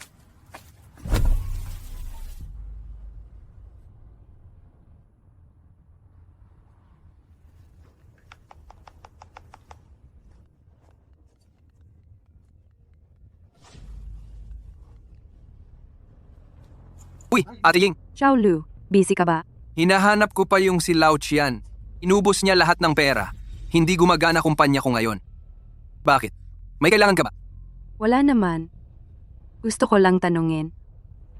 Bukod ba sa akin, may iba pa ba sa puso mo?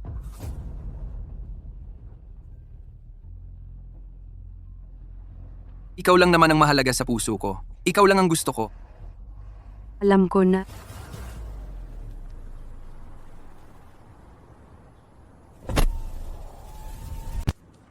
Ano ang sinabi ng doktor? Pinag-usapan na? Bukas.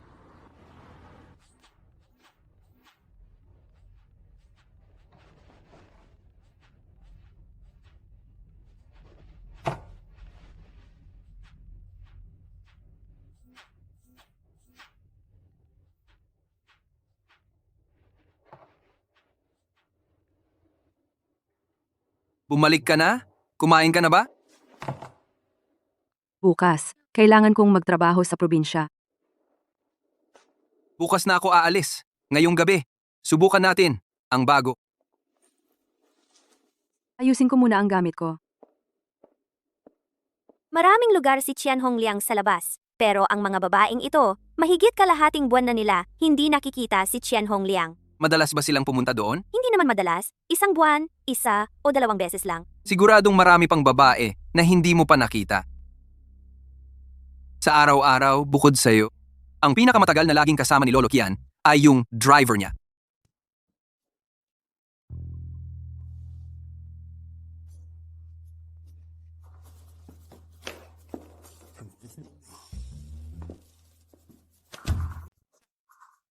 Boss Chin, may kailangan po kayo sa akin? Mang Yang, matagal mo nang sinusundan si Qian Hongliang. Siguro mga 4 o 5 taon na rin, no?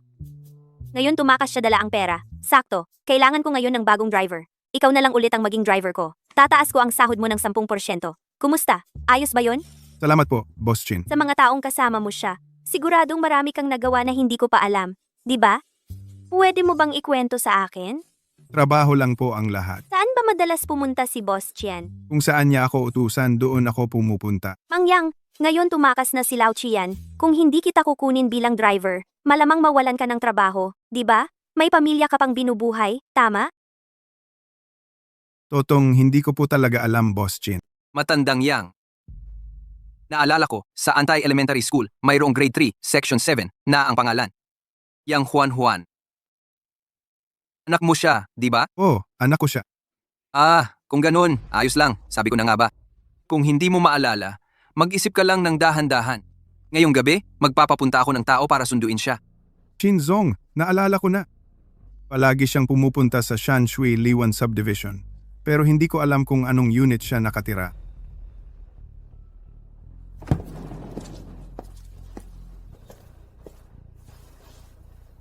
Dito nga ba ito? Sigurado ka na? Huwag kang mag-alala.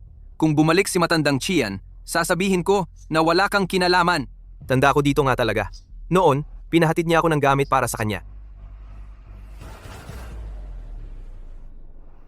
Mukhang pamilyar siya. Sino yan? Hello, nandito na po ang order ninyong pagkain.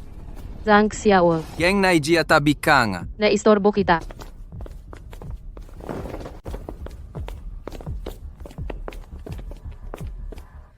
Sige, nasan si Lao Qian? Uy, hindi ba si Chin Lao yan? Bakit? Naghahanap ng lalaki, napunta pa sa bahay ko. Tungkol kay Zhao Junyang, hindi pa kita napagtuos. Ang lakas mong manakit sa akin. Oo, ikaw talaga ang pinalo ko. Hindi mo nga makontrol-ontrol yung own mong lalaki, tapos nagwawala ka pa dito sa bahay ko. Umalis ka na ngayon, magmadali ka. Binigyan na kita ng konting respeto, di ba? Pero mukhang ayaw mo na rin ng respeto. Tatanungin ko lang, nasaan si Lao Qian? Nasaan si Lao Qian? Lumayas ka. Bata, may anak na nga kayo eh. Anong balak mo? Lalaki ba o babae? Anong sinabi mo? Tinutukoy ko, lalaki ba o babae ang anak nyo? Babae. Yang Naijia, parang hindi ka rin talaga pinalad, no?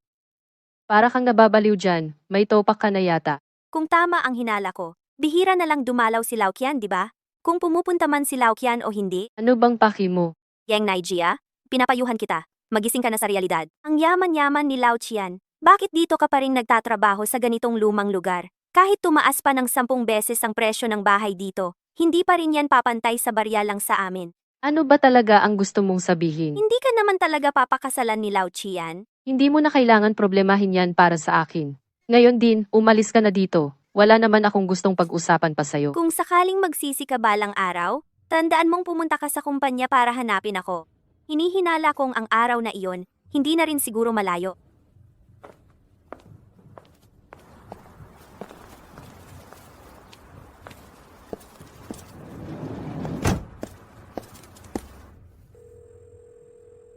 Hello, Lao Qian. Wala lang. Uuwi ka ba ngayon? Kanina kasi.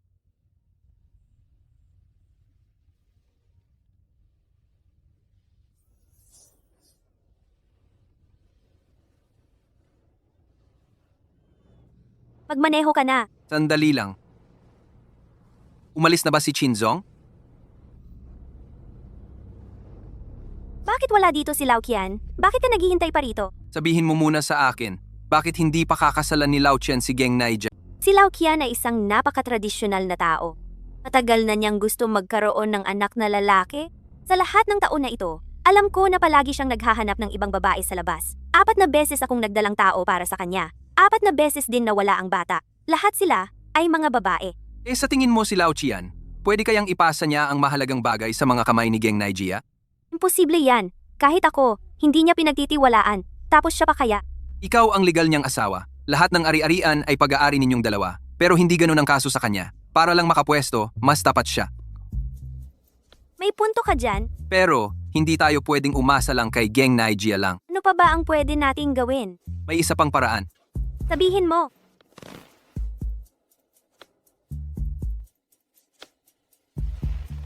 Talagang epektibo ba to?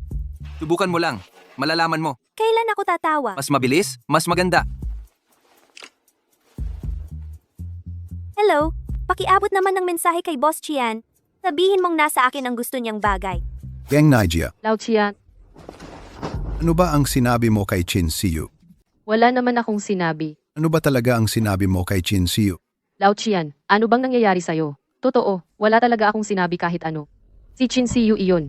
Siya ang nagdala ng mga tao at pumunta rito. Tinanong niya ako kung nasaan ka. Wala talaga akong alam kung nasaan ka. Ano pa ba ang pwede kong sabihin sa kanya?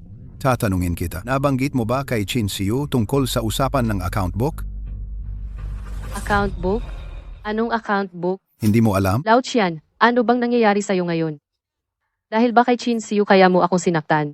Hindi mo na ba ako mahal? 2 taon na ang anak nating babae. At nagpangako ka pa sa akin. Pinangakuan mo akong lumayo ka. Wala akong oras makipag-usap sa'yo ngayon.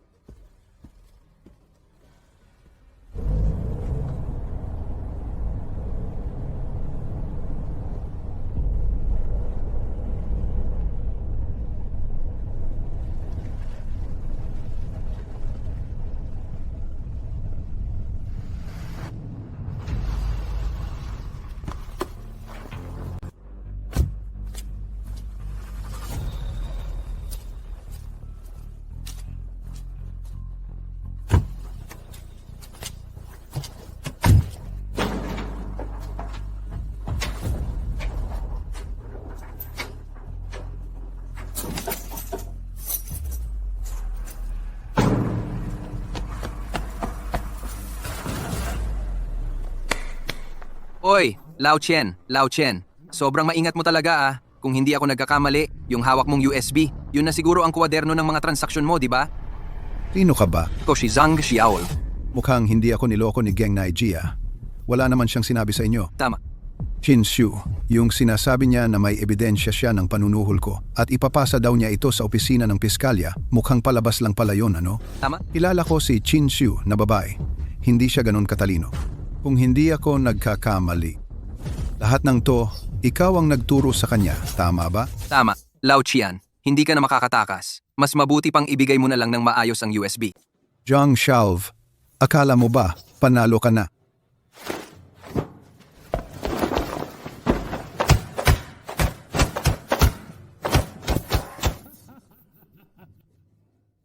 Jiang Xiaoha, nakikipagpaligsahan ka sa akin. Bata ka pa talaga.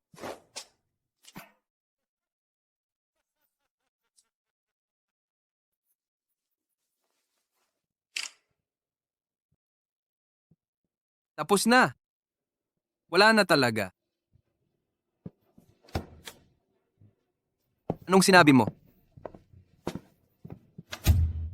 Ano ngayon? Akala mo ba talaga na si Lao Qian ilalagay ang mga sikreto niya sa kamay ng babaeng anak lang ang pinanganak?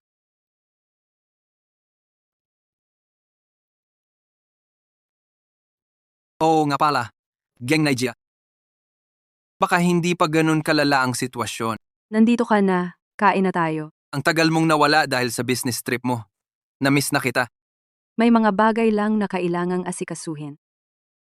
Ikaw, saan ka naman naging abala nitong mga araw? Ako, Tumutulong ka pa rin kay Chin Siyu, di ba? wala akong magawa. Ako kasi ang legal na representante. Ganon ka ba kasigurado kay Chin Siyu? Alam mo namang risky yung pagiging legal representative, pero pinasok mo pa rin. Ano ba talaga ang iniisip mo? Ate Ying, hindi naman si Chin Siyu ang pinaniniwalaan ko. Sarili ko ang pinaniniwalaan ko. Naniniwala akong kaya kong baguhin ang sitwasyon at tuluyang kontrolin ang anti-group. Naisip mo ba kung sakaling matalo ka? Paano kung bumagsak pa rin ang antay? Kaya mo bang bayaran ang milyones na utang na yon? Ate Ying, alam mo naman kung anong klase akong tao. 6 na buwan na ang nakalipas. Wala nang mas mahirap at mas kawawa pa sa akin noon. Kulangan lang ng 20,000. Hindi ko pa nakuha ang gusto kong mapangasawa. Pero tapos na yon. Lahat ng yon nakaraan na. Siguro lilipas din. O baka habang buhay ko nang daladala yon dahil hindi ko makakalimutan yung pakiramdam na yon, yung kawalan ng magagawa dahil sa matinding kahirapan. Simula nung araw na yon, pinangako ko sa sarili ko na kahit kailan, hindi na ako papayag na maghirap ulit. Pero hindi ka naman mahirap ngayon, di ba? Ang kahirapan, depende sa pinaghahambingan. Kung ikukumpara sa mga taga-probinsya, baka hindi na ako mahirap. Pero kumpara sa'yo, kumpara kay Chinshu, isa pa rin akong mahirap na tao. May pagkakataon ngayon na pwede kong mabilis na makuha ang ilang milyon. Hindi ko kayang palampasin ito. Jiaolu, wala talagang hangganan ang kagustuhan. Napag-isipan mo ba kung ano nang pwedeng mangyari kung mabigo ka?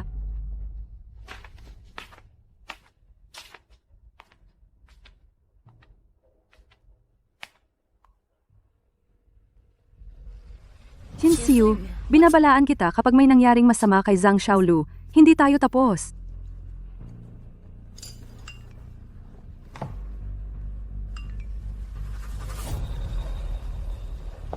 Ano yun? Parang ang sikreto mo ha. Gusto mo bang malaman kung saan pumunta si Li Wenying nitong mga huli? Nagpunta siya sa probinsya, di ba?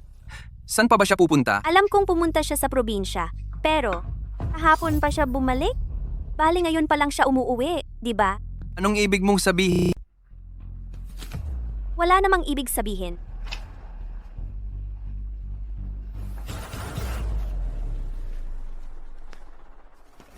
Ano naman ang mapapatunayan nito? Pinapakita lang naman kita ng ilang litrato. Wala rin naman akong sinabi. Kumusta na ang tungkol kay Geng Naijia? Di ba hindi ka interesado? Nagtatanong lang.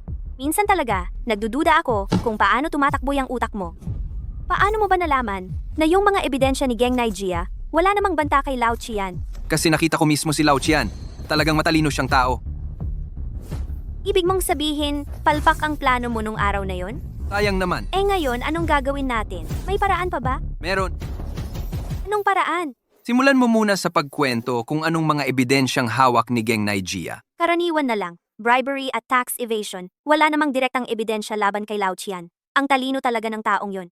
Kailangan natin si Geng Naijia sa planong to. May paraan ka ba para kontrolin siya? Ano bang ibig sabihin ng kontrolin siya? Yun bang hindi siya kailanman maglalakas loob na traidorin ka? Yung kahit anong sabihin mo, susundin niya. Umalis na si Xingxian. Kapag may kailangan, mag-message ka lang. Sandali lang, Zhang Xiaolu. Nasabi ko na ba sa'yo dati, pwede mo nga dalhin ang hipag mo para magtrabaho sa bahay ko, pero bawal ang kalokohan? Ngayon, ano naman ang ginagawa mo? Chin Siyu, busy lahat ng tao. Kaya ngayon, huwag ka nang mag-imbento ng kwento. Pwede ba? Sinabi na sa akin ni Chen Xiaotang ang lahat. Akala mo ba yung nangyari sa inyo dalawa sa bathtub, hindi ko alam? Bakit si Chen Xiaotang sinasabi sa'yo ang mga ganyang bagay? Simple lang. Alam niya na magkaibigan kami ni Li Wenying. Sinabi niya yon sa'yo gamit ang bibig ko. Ano ba talaga ang gusto mong gawin? Gusto ko, huwag kang magkaroon ng lakas ng loob na tradurin ako kahit kailan. Kung anong utos ko, yun ang gagawin mo. Magkasama na tayo parang mga tipaklong na nakatali sa isang PC. Kailangan ba talaga yon? Zhang Xiaolu, sasabihin ko ang totoo. Akala ko dati, na isa ka lang na probinsyanong walang pera. Pero habang mas matagal kitang nakakasama, mas natatakot ako sa'yo. Ang talino mo sobra. Ang mga hawak kong sikreto mo, ginagamit ko lang yon para protektahan ang sarili ko. Basta't hindi mo ko tradurin, pinapangako ko, mananatili lang na sikreto yon sa tiyan ko. Zhang Xiaolu. Tinatanggap ko ang sinabi mo. Chen Xiaotang. Ate kuya, anong nangyari sa'yo? Chen Xiaotang, ang galing mo ha. Wala kang kinatatakutan sa pagsasabi ng kahit ano. Hindi ka man lang nahihiya. Ano bang sinabi ko? Bathtub. Nalaman ni Lee, ang reporter. Gusto mo talaga na malaman niya. Di ba? Hindi. Wala akong ginawa. Chen Xiaotang, warning ko lang sa'yo. Kung may makaalam pa tungkol dito, umuwi ka na lang sa probinsya. Bitawan mo. Kuya, sorry na. Alam ko, mali ko. Huwag kang mag-alala. Hindi ko na talaga ikukwento ang tungkol dito sa iba. Kuya, kung may oras ka, pwede ka bang bumisita sa probinsya? Sa akin? At namimiss ka talaga niya. Alam ko. Sira ka ba? Kuya, gawin mo na lang itong parang premyo ko para sa'yo. Nangangako ako, hindi ko talaga ipapasa ang tungkol dito sa iba. Chen Xiaotang, Pakinggan mo kung paano mo ako tinawag kanina. Sa tingin mo, okay ba tayong ganyan? bayaw. Isipin mo na lang na minsan kailangan mo ring magpakasaya. Kung iisipin mo, si Li Wenying, sa labas, sigurado ka bang malinis siya? Hindi pa siya nakatikim ng bawal?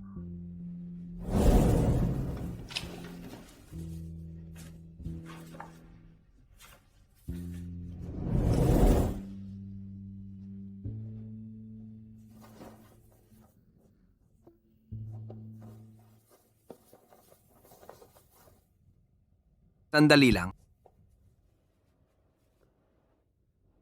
Tara, punta tayo sa kwarto. Gusto ko kasi yung floor-to-ceiling window doon. May ganun din naman dito, oh.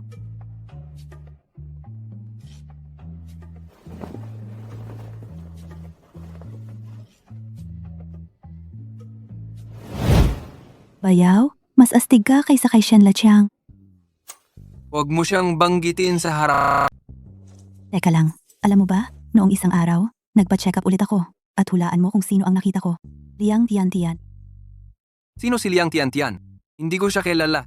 Liang Tian, yung legal wife ng kabit ni Li Wenying.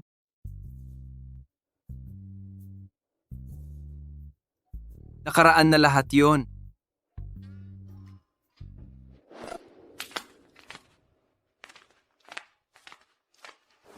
Bakit? May iniisip ka ba?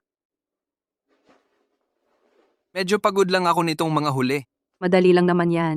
Hayaan mo, paparelaksin kita.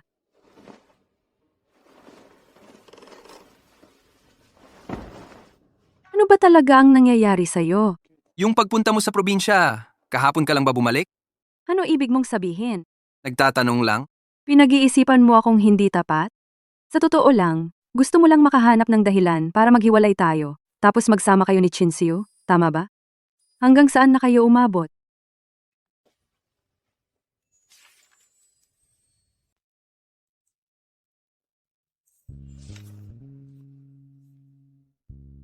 Zhang Xiao, sinisilip mo ba ako? Pinakita sa akin ni Chin Shu. Matagal ka na palang bumalik mula sa probinsya, tama ba? Ayokong magpaliwanag tungkol diyan. Tatanungin lang kita, mas naniniwala ka ba kay Chinsiu o sa akin? Kung ako ang pinaniniwalaan mo, gawin natin to ngayon. Kung hindi ka naniniwala, aalis na ako ngayon din. Naintindihan ko na.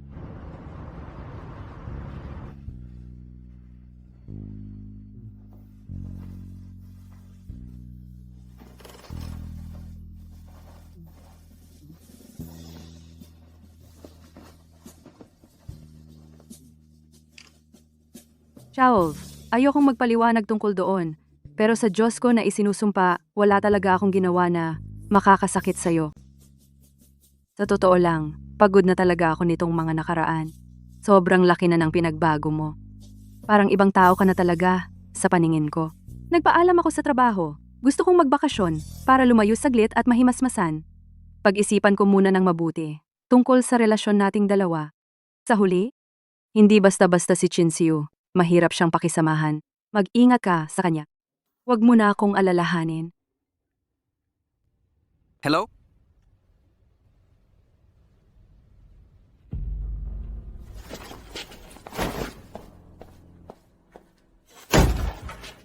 Anong sinabi niya sa'yo?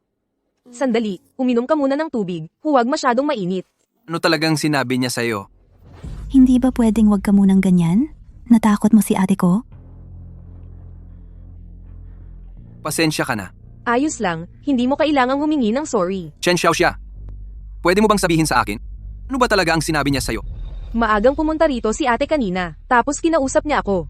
Ano nga? Ang sinabi niya na aalis na siya. Pinakiusapan niya si ate na alagaan ka ng mabuti. Sinabi ba niya kung saan siya pupunta?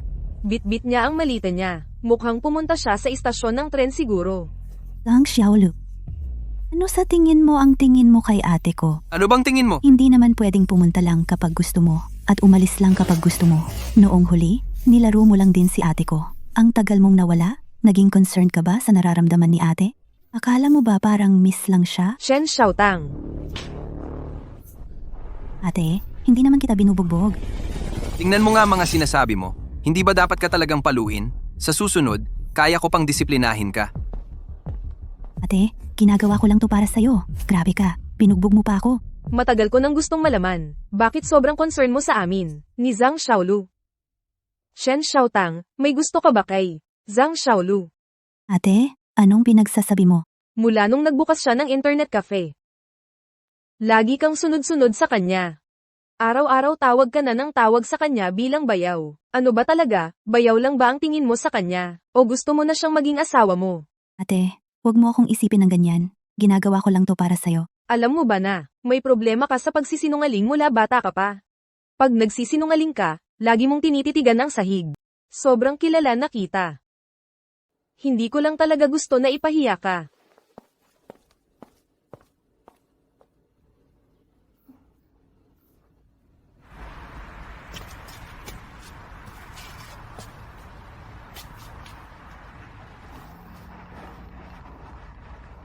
Zhang Xiaolu, may magandang balita. Dali dito ka na.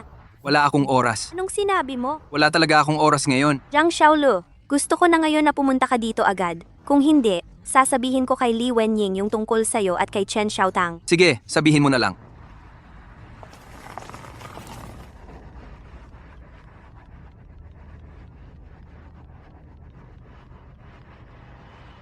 Hello, Hello, Yingsis? Nasaan ka? hindi mo na ako kailangang hanapin. Umalis na ako. Yingsis, nagkamali ako. Naniniwala ako sa'yo. Pwede ka bang bumalik? Zhang Xiaolu, dapat magpalamig muna tayo pareho. Baka may mas magandang opsyon. Yingsis, ayoko ng iba. Ikaw lang ang gusto ko. Yingji, Xiaolu, magkita tayo uli kung palad.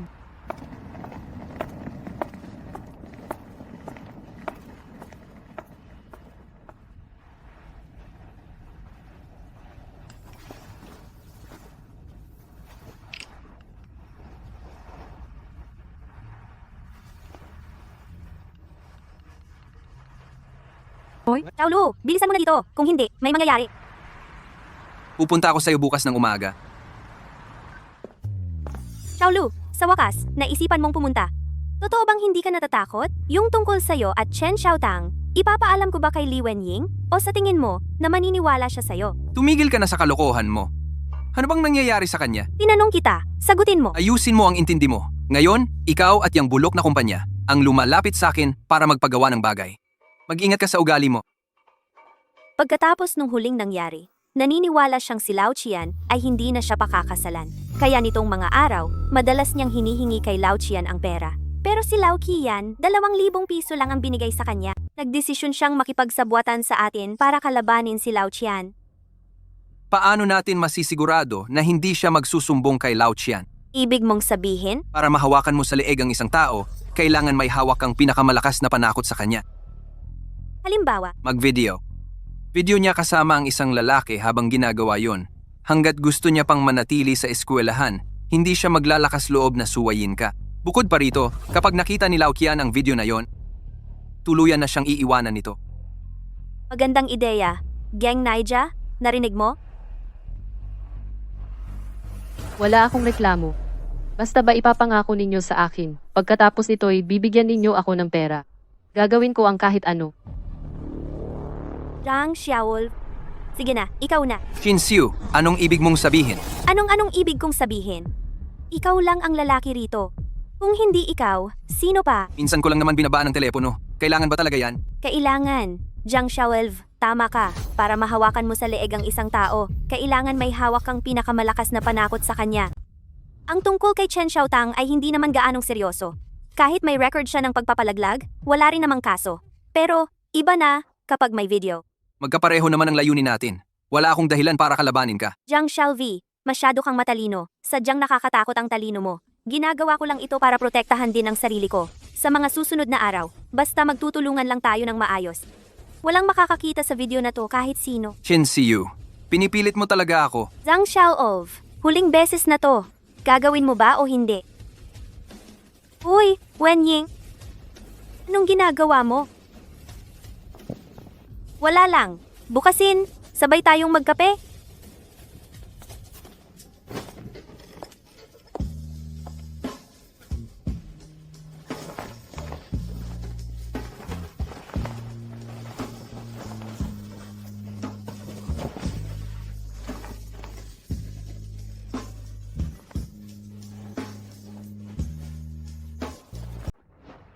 Ikaw, ang galing mo talaga. Zhang Xiaovi, ngayon ko lang talaga naintindihan kung bakit sobrang bait sa'yo si Wen Ying. Ang talino mo talaga. Basta magtuloy-tuloy lang ang pagtutulungan natin, itong video na to, walang makakaalam pa, maliban sa atin tatlo. Sige na, ngayon, sabihin mo ang plano mo. Simple lang. Basta si Geng Naijia magkaroon pa ng paraan na makalapit kay Lao Qian, hindi natin mauubos ang mga posibilidad. Pero bago mangyari yun, kailangan pa nating gawin ang isang bagay.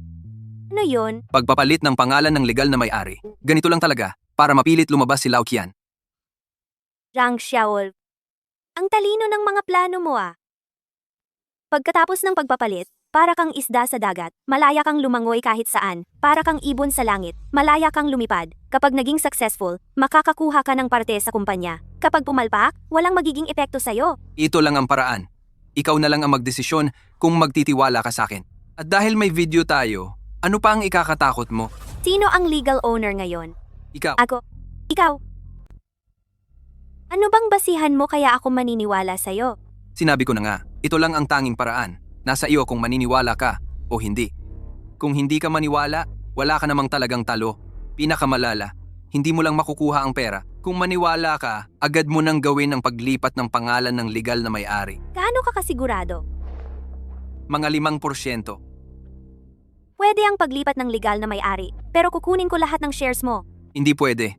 Nagpagod at naglaan ako ng oras para sa'yo ng matagal na. Sa tingin mo ba tanga ako? Ang kita at risk ay magkasama talaga. Hindi ka man lang nag-risk kahit konti. Bakit ka makikinabang? Dahil patuloy akong nagbigay ng mga estratehiya para sa'yo. Sige, kukunin ko 10%. Hindi tayo mag-uusap tungkol diyan. Sige, ayon na sa'yo. Ngayon sabihin mo na ang plano mo. Bakit ba si Lao Qian ay may ledger? Nag-aalala siya na kung may mangyari sa kanya, ang taong nagtatanggol sa kanya, baka ituring siyang pabigat. Pero tinikman niya ang ledger ngayon. Ibig sabihin, kapag may nangyari na sa kanya, hindi na siya matutulungan ng sino mang kakampi niya. Kung ikaw si Lao Qian, ano ang pinakagusto mong gawin ngayon? Maghanap ng bagong padrino. Tama. Sige, hulaan mo. Pag nakahanap siya ng padrino, ano ang una niyang gagawin? Libro ng accounting. Zhang Xiaolu, ang talino mo talaga.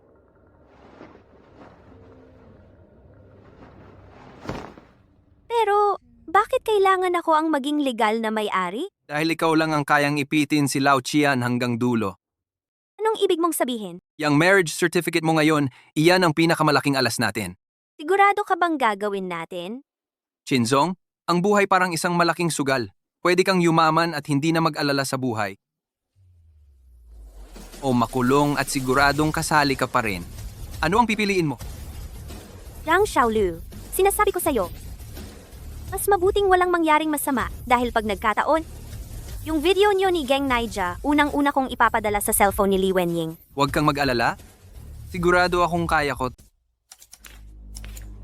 Tiange, uminom ka muna ng gatas. Ang pabaya mo naman. Ay, naku. Tianji, bakit basa ka? Ikaw pa may lakas ng loob magsabi niyan. Hindi ba dahil sa'yo, babae ka? Pero ang ganyan, hindi talaga komportable. Gusto mo, samahan mo ako maligo. Ikaw talagang malandi, maliit na Diyosa. Mamaya, tingnan mo kung paano kita kakastahin.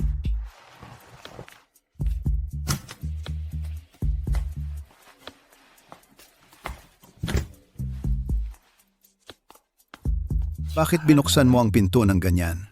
Gusto mo pa yatang marinig ng mga kapitbahay. Gusto ko lang malaman ng mga kapitbahay kung gaano katapang ang Tianji ko.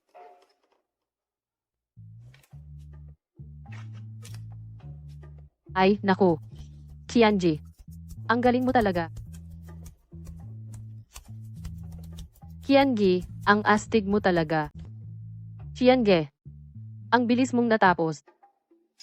Bakit ang bilis mo naman natapos? Tiange, Ay naku. Ang dami ko kasing pagod lately. Tapos ikaw pa, maliit na halimaw. Lalo ka pang nakakapagod. Mag-shower muna ako. hindi pwede. Ang dami ko pang kailangan tapusin sa trabaho. Mauna na akong magtrabaho ng konti.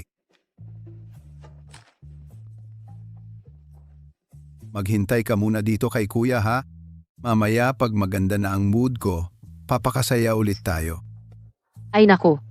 Tianji, samahan mo muna ako. Usap lang tayo sandali.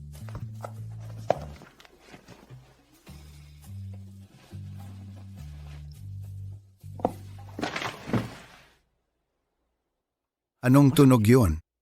May magnanakaw ba sa bahay? Wala naman akong narinig ah. Baka di nasara ang pinto ng balkonahe. May pusang maliit na pumasok. Sabi ko na nga ba? Tianji. Hintayin mo ako dito. Pupunta lang ako titingnan.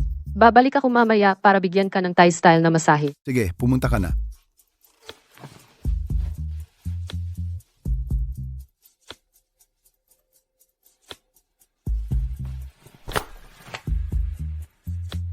Ayos na ba o hindi? Ano nangyari kay Nigeria? May isang ligaw na pusa lang. Pinalayas ko, okay na. Qiangi, ngayon nakita ko Zhang Xiaolv at Qin Xiu. Ano ang sinabi nila? Si Zhang Xiaolv at Qin Xiu nagpalit ng legal na may-ari. Ang legal representative ng anti-group, si Qin Xiu na ngayon. Anong kinalaman ko dyan? Si Qin Xiu nagplano bukas na mag-apply ng bankruptcy liquidation. Ngayon, nagsimula na siyang maghanda ng mga dokumento. Sandali lang. Mag-apply siya ng bankruptcy? May lakas ng loob siyang Si Zhang Xiaolv ang nagbigay ng ideya. Sabi niya, pagkatapos ng pagkalugi at likidasyon, walang kakayahan si Qin Xiu na bayaran ng utang. At ikaw, bilang asawa niya, ikaw ang sapilitang obligadong magbayad ng mga utang. Si Qin Xiu, nababaliw na ba siya? Mas pinili niyang pasanin ng ilang milyong utang. Para saan ba niya ginagawa to? Sabi ni Zhang Xiaolv, basta ibalik mo lang ang pera ng anti-grupo, tapos asikasuhin mong mabuti, may pag-asa pa ang kumpanya na mabuhay. Pinipilit ka lang talaga niya. Hindi na ako nagtatrabaho sa anti-grupo ngayon. Yung pera, akin na lahat yun. Gusto nilang ipabalik ko sa kanila ang pera. Tingin ba nila, tanga ako? Binigyan ka ni Zhang Xiaolv ng huling palugit. Kinaumagahan, si Qin Xiu mag-a-apply na ng bankruptcy. Sa oras na yon, yung 50 milyon na iligal mong inilipat, lahat yon, babawiin sa'yo. Qin Xiu, Zhang Xiaolv. At saka, noong umalis si Qin Xiu nung araw na yon, hinayla ako ni Zhang Xiaolv. May sinabi pa siya sa akin. Ano na naman ang sinabi niya sa'yo? Hayaan mo siya na lang ang magsabi sa'yo. Zhang Xiaolv. Nagkita na naman tayo, Lao Qian? Ano bang atraso ko sa'yo? May galit ba talaga tayo sa isa't isa? Ha? Lahat ng ito, ikaw ang may kasalanan. Ginawa ko lang naman ito para kumita ng pera. Kaya sana, wag mo akong sisihin kung naging matigas ako. Tsaka, lahat ng files sa computer mo, na-save ko na lahat. Ikaw.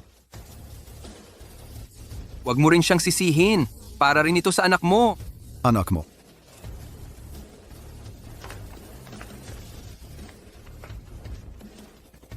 Ikaw, buntis ka na naman?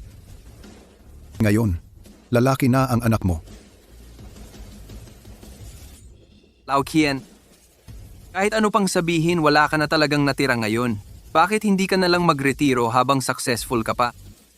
Hindi man ako makapangako sa iba, sigurado namang magiging marangya ang buhay ng anak mo habang buhay. Pumili ka na, Lao Qian.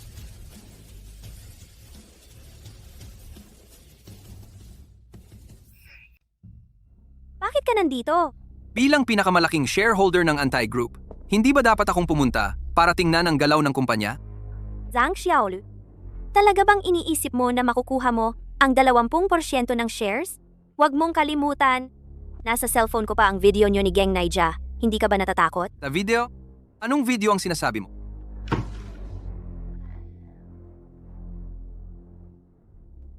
Nasaan ang video? Dinamete mo na? Shinzong, may mga nagpapautang na naman sa labas. Puntahan mo agad at tingnan mo.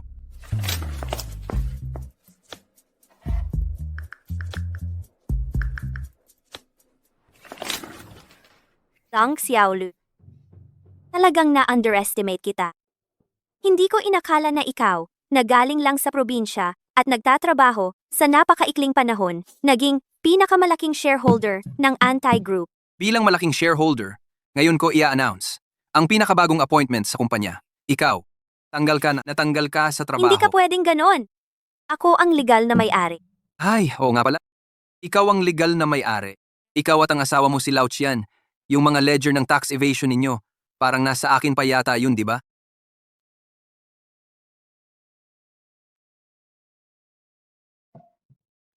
Kung magre-resign ka ngayon, pwede pa kitang bigyan ng separation pay. Pero kung magmatigas ka at ayaw mong umalis, sa kulungan ka pupunta niyan. Ikaw.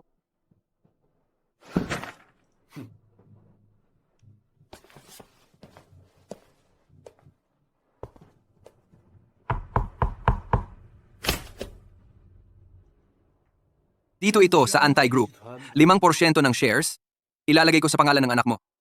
Kami? Noon kasi may mga pinagdaanan lang talaga. Pasensiya ka na. Actually, kung gusto mo naman, pwede ko. Na ikaw ang mag-alaga sa anak mo. Pagdating ng panahon at nakuha mo na tong shares, hindi mo na kailangan umasa sa kahit sino. Salamat sa'yo. Ate, uuwi ka na ba? Uuwi ka na rin? Ako, hindi ako uuwi. Ayoko. Ate, sinaktan mo ako. Kung hindi ka aalis at mananatili dito, hindi ba nakakahiya iyon? Kanino yang bata na yan? Hindi ako. Ang tagal na namin ni Zhang Xiaolu, di ba? Alam ko naman kung anong klaseng tao siya. Yung mga pinaggagawa mo, huwag mong isipin na walang nakakaalam. Wala akong pakialam. Basta yung 1 at 3 bahagi ng lupa. Ano pa bang magandang dahilan para bumalik doon?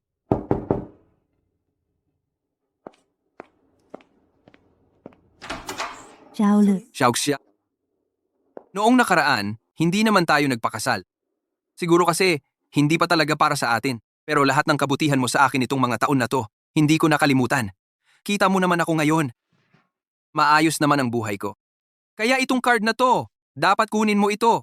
Xiaolu, ano bang tingin mo sa akin? Alam ko namang hindi ka ganong tao. Pero di ba sa inyo, ang stepmom mo ang nasusunod? Lagi akong nag-aalala. Baka ipakasal ka na naman niya sa kung sino mang hindi maaasahan. Tanggapin mo na tong pera na to. Panghanda lang kung sakali. Pero, Isipin mo na lang iniwan ko lang to sa'yo, bilang panigurado lang.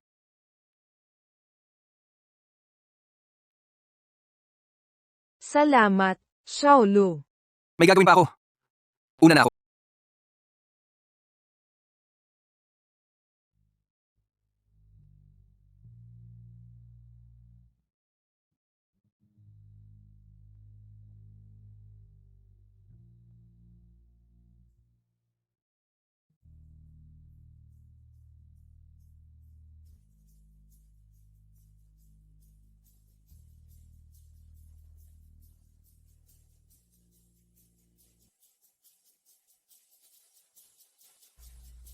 Wen Ying. Sinabi ko na, hindi kita iiwan kahit kailan. Napapansin mo ba na parang may kakaiba? Bakit lahat ng gamit ko nawala?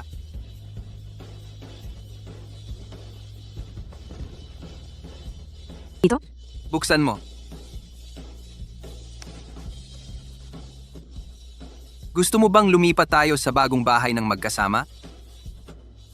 Oo, gusto ko. Maging babae ko na. Marami pang magagandang araw na darating sa atin. Ang talino mo? Sayang kung dito ka lang sa probinsya. Pwede tayong pumunta sa syudad. Makita natin kung ano ang nasa labas ng mundo.